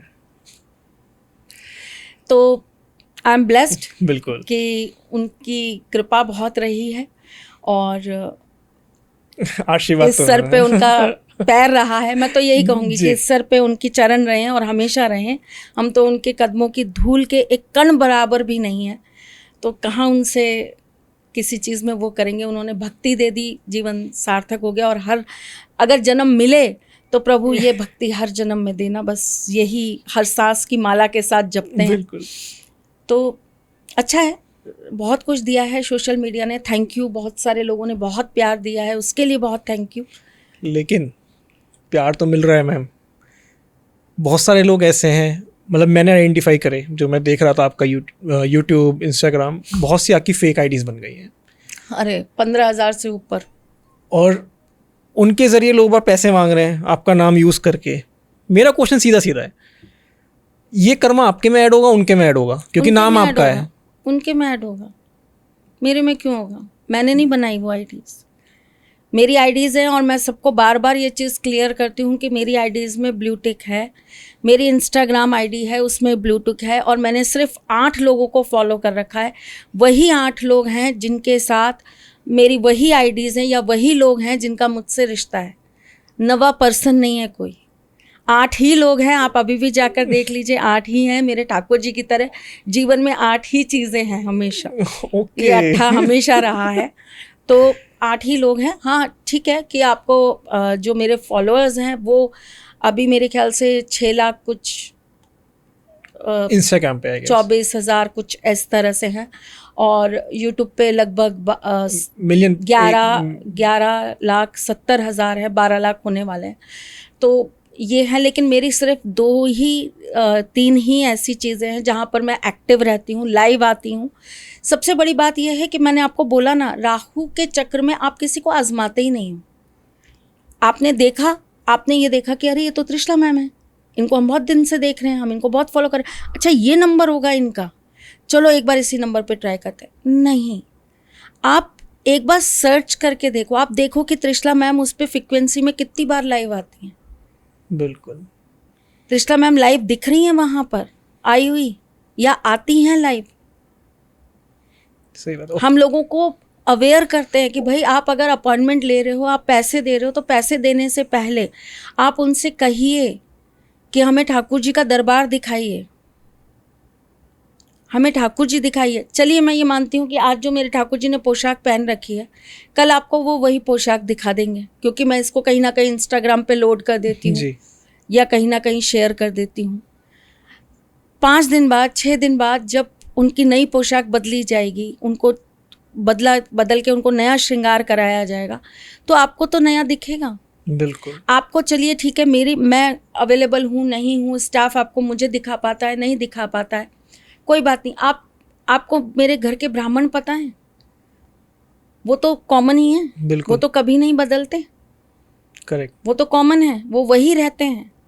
अब उसके अंदर भी मैं आपको एक बहुत चीज़ बताती हूँ कि लोगों का इतना अंदर नेगेटिव वो आ चुका है, मतलब फ्रॉड हो के लोग इतना परेशान हो चुके हैं कि एक मेरे पास आई, उन्होंने कहा कि मैं कैसे मानूं कि ये त्रिशला माँ है। तो मैंने आके बोली? हाँ, मतलब फ़ोन पे। अच्छा। तो मैंने उनसे कहा कि एक काम कर लीजिए भाई, देखिए मैं वीडियो कॉल नहीं करूँगी आपके साथ, ये पक्की बात है ना, क्योंकि मेरे अपने रूल्स हैं। मैं आज आपके साथ वीडियो कॉल करूँगी तो मुझे फिर सब बच्चों के साथ करना पड़ेगा। मैं माँ हूँ, मैं बच्चों के साथ समान रहूँगी, मैं किसी के साथ किसी के साथ एक नहीं कर सकती। बिल्कुल। मेरे अगर लाखों बच्चे हैं तो मेरे लिए लाखों बच्चे बराबर हैं। शायद यही एक बहुत बड़ा रीज़न है कि मैं किसी के लिए कुछ नहीं हो पाती, मैं सबके लिए समांतर रहना चाहती हूँ। तो मैंने उनसे ही बोला कि देखिए मैं वीडियो कॉल पे तो नहीं आ सकती, ये रूल ब्रेक नहीं कर सकती, वरना मुझे हर बच्चे, फिर मेरा फ़र्ज़ बनता है मैं हर बच्चे को वीडियो कॉल पे दिखाऊं कि मैं ही हूँ, आप पेमेंट करिए, ठीक। तो मैंने उनसे कहा कि मैं आपको एक वीडियो बनाकर भेज रही हूँ, अभी इंस्टेंट आपको एक वीडियो बना के भेज रही हूँ फेस से, आप वो देखिए और बताइए, मतलब आप निश्चिंत हो जाइए कि ये मैं ही हूँ। मैंने उनको वीडियो बना के भेजा, उधर से मुझे क्या मैसेज आता है, ये तो AI के थ्रू भी बन सकता है। तो मैंने उनको बस यही लिखा कि गॉड ब्लेस यू बेटा, भगवान करे कि आपको किसी दिन सही त्रिशला मिल जाए, क्योंकि मैं उससे बड़ा आपको और क्या शब्द यूज़ करूं या क्या बोलूं कि आप ठाकुर जी के दर तक आकर वापस हो गए। कर्मा है मैम, भी ये भी कर्मा है, ये भी कर्मा है, ये भी कर्मा है कि आपके कर्म कटने ही नहीं है, इसलिए आप यहाँ तक पहुँच ही नहीं पा रहे। एग्जैक्टली। तो जो कर रहे हैं वो उनके कर्मा है। और देखिए मैं आपको एक बहुत बड़ी बात, एक चीज़ बोलती हूँ, ज्योतिष, अध्यात्म, धर्म, भगवान के नाम पर किसी भी तरीके से लिया हुआ पैसा, अगर हम कंसल्टेंसी भी ले रहे हैं ना, तो वो हम अपने कर्म बढ़ा रहे हैं। चाहे हम उसके बदले में अपनी सर्विसेज दे रहे हैं, हम कर्म कर रहे हैं, लेकिन हम कहीं ना कहीं उस कर्म को बढ़ा रहे हैं। ओके। ठीक है, मैं अगर उस कर्म को बढ़ा रही हूँ और मैं उसको उतने ही नियमित, जितना उस कर्म को मेरी कुंडली के अनुसार मुझे काटने की ज़रूरत है, अगर मैं नहीं काटती हूँ तो वो मेरे लिए भी दुखदाई हो जाएंगे। धर्म के नाम का पैसा हजम करना इतना आसान नहीं है। धर्म के नाम का पैसा लोहा है, जिसे चबाने के लिए आपको बहुत गुर्दा चाहिए साहब। जो धर्म के नाम पर पैसा ले रहे हैं और लेकर उसके साथ गलत कर रहे हैं, उन्हें एक ना एक दिन पे ऑफ करना पड़ेगा। और अगर मैं ये बात जानती हूँ तो आप सोचिए कि मैं उस पैसे को कितना सही जगह पर यूज भी करती होंगी। बिल्कुल। क्योंकि ना वो कर्मा मुझे सामने वाले का रखना है, ना मुझे अपना रखना है। बहुत बड़ी बात है मैम। एक अध्यापक की तरह मुझे अपने शिष्य का भी काटना है और एक अध्यापक की तरह मुझे अपना भी काटना है। तो दोनों जो चीज़ें हैं उनको बैलेंस करना बहुत ज़रूरी है। तो जो ले रहे हैं मेरे नाम पर झूठ बोलकर या किसी के साथ गलत करके, भाई जो भी आएगा वो परेशान व्यक्ति आएगा और कहीं ना कहीं उम्मीद में आएगा। ठीक है, आप उनको सही गाइडेंस कर सकते हैं। मैंने बहुत सारे बच्चों को बोला भी है, बहुत सारे बच्चों की हेल्प भी करी है। जो बच्चे मुझे ये कहते हैं कि माँ हमारे पास कोई सोर्स ऑफ इनकम नहीं है, हम कैसे कमाएं, तो मैं उनको कहती हूँ अच्छा आप वीडियोस डालो मेरे, आपको जो भी यूट्यूब से पैसा आएगा, क्योंकि मैं यूट्यूब का पैसा नहीं लेती, राहु का पैसा है, मैं नहीं लेती। तो मैंने उनको यही बोला कि भाई मैं यूट्यूब से पैसे नहीं लेती, लेकिन अगर आप मेरे वीडियोस डाल रहे हो तो मैं आपको स्ट्राइक नहीं दूंगी, पर आप वहाँ पर गड़बड़ नहीं करोगे। और मैं आपको एक सीरियसली एक सच बात बता रही हूँ, दरबार में बैठी हूँ, ठाकुर जी के सामने बोल रही हूँ ये बात। एक बच्चे ने मेरे वीडियोस डाल डाल के अपने चैनल को इतना अच्छा स्टैब्लिश करा हुआ है। वो पैरों से विकलांग है और अकेला अर्निंग पर्सन है अपने घर का, और उसके घर में रोटी छोड़िए साहब, मैं कहती हूँ कि क्या बताऊँ कैसी परिस्थितियों में था जब उसने मेरे को अपनी स्थितियाँ सुनाई, बताई, और आज की डेट में वो सिर्फ मेरे वीडियोस डालता है और कृपा है ठाकुर जी की कि महीने के 40-45 हज़ार रुपये कमा रहा है, घर चला रहा है अपना। घर चला रहा है। तो यहाँ मेरे कर्माज अच्छे हैं भाई, मैं किसी के घर चलाने में मदद कर रही हूँ, और ऐसी मदद मैं हमेशा कहती हूँ कि मैं करने को तैयार हूँ। अगर आपको ऐसी चीज़ें करके फ़ायदा हो रहा है आप बिल्कुल करिए। मैं बच्चियों को कहती हूँ कि अगर आप कहीं कुछ नहीं कर पा रहे हो, कोई ऐसा काम है आप करना चाहते हो, करो, मैं आपको खुद मदद करूँगी। मेरे यहाँ से वीडियोस लो, आप कहोगे माँ नए वीडियोस बना के दो, मैं नए वीडियोस बना के दूँगी, मैं आपकी हेल्प करने को तैयार हूँ, लेकिन गलत मत करो। जो चीज़ आपको नहीं आती, और आपको अगर एस्ट्रोलॉजी आती है आप कर सकते हो एस्ट्रोलॉजी। जैसे मेरे पास बहुत सारे एस्ट्रोलॉजर्स के कॉल आते हैं, तो वो मुझे कहते हैं आपके पास मैम काम है तो प्लीज़ हमें दीजिए ना। तो मैं उनको भी ये कहती हूँ कि देखिए अभी तो मैं नहीं ये चेन चालू करी, लेकिन किसी दिन अगर मैंने ये चेन चालू करी कि मैंने अपने साथ ही एसोसिएट करके 5, 7, 10 एस्ट्रोलॉजर्स अपने साथ जोड़े और उनको बैठाया मैंने अपने साथ, तो डेफिनेटली मैं आपको काम दूंगी और मैं आपके साथ जुड़ी रहूंगी। बिल्कुल।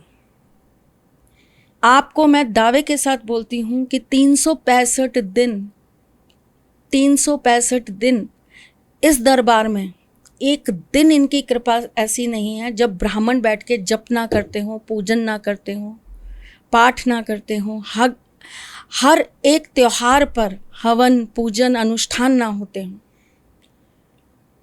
तो कहीं ना कहीं किसी ना किसी तरीके से आप किसी के अच्छे, आपका कर्म अच्छा है ना कि आप किसी का घर चलाने का आगे काम कर रहे हो।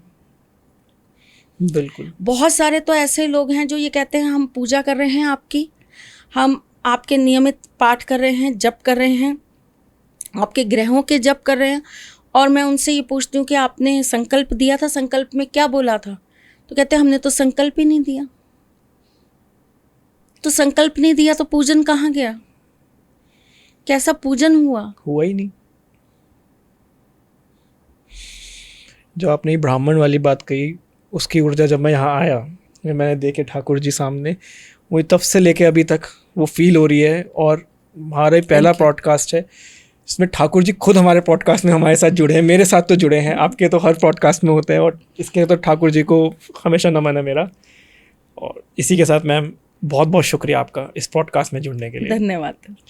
और आप भी अच्छे कर्म करिए, देखिए हम भी कर्म कर रहे हैं आप तक सही चीज़ पहुंचाने के लिए। सो प्लीज़ अपने कर्मास ठीक रखिए और वीडियो को लाइक शेयर सब्सक्राइब करना ना भूलें। Thank you.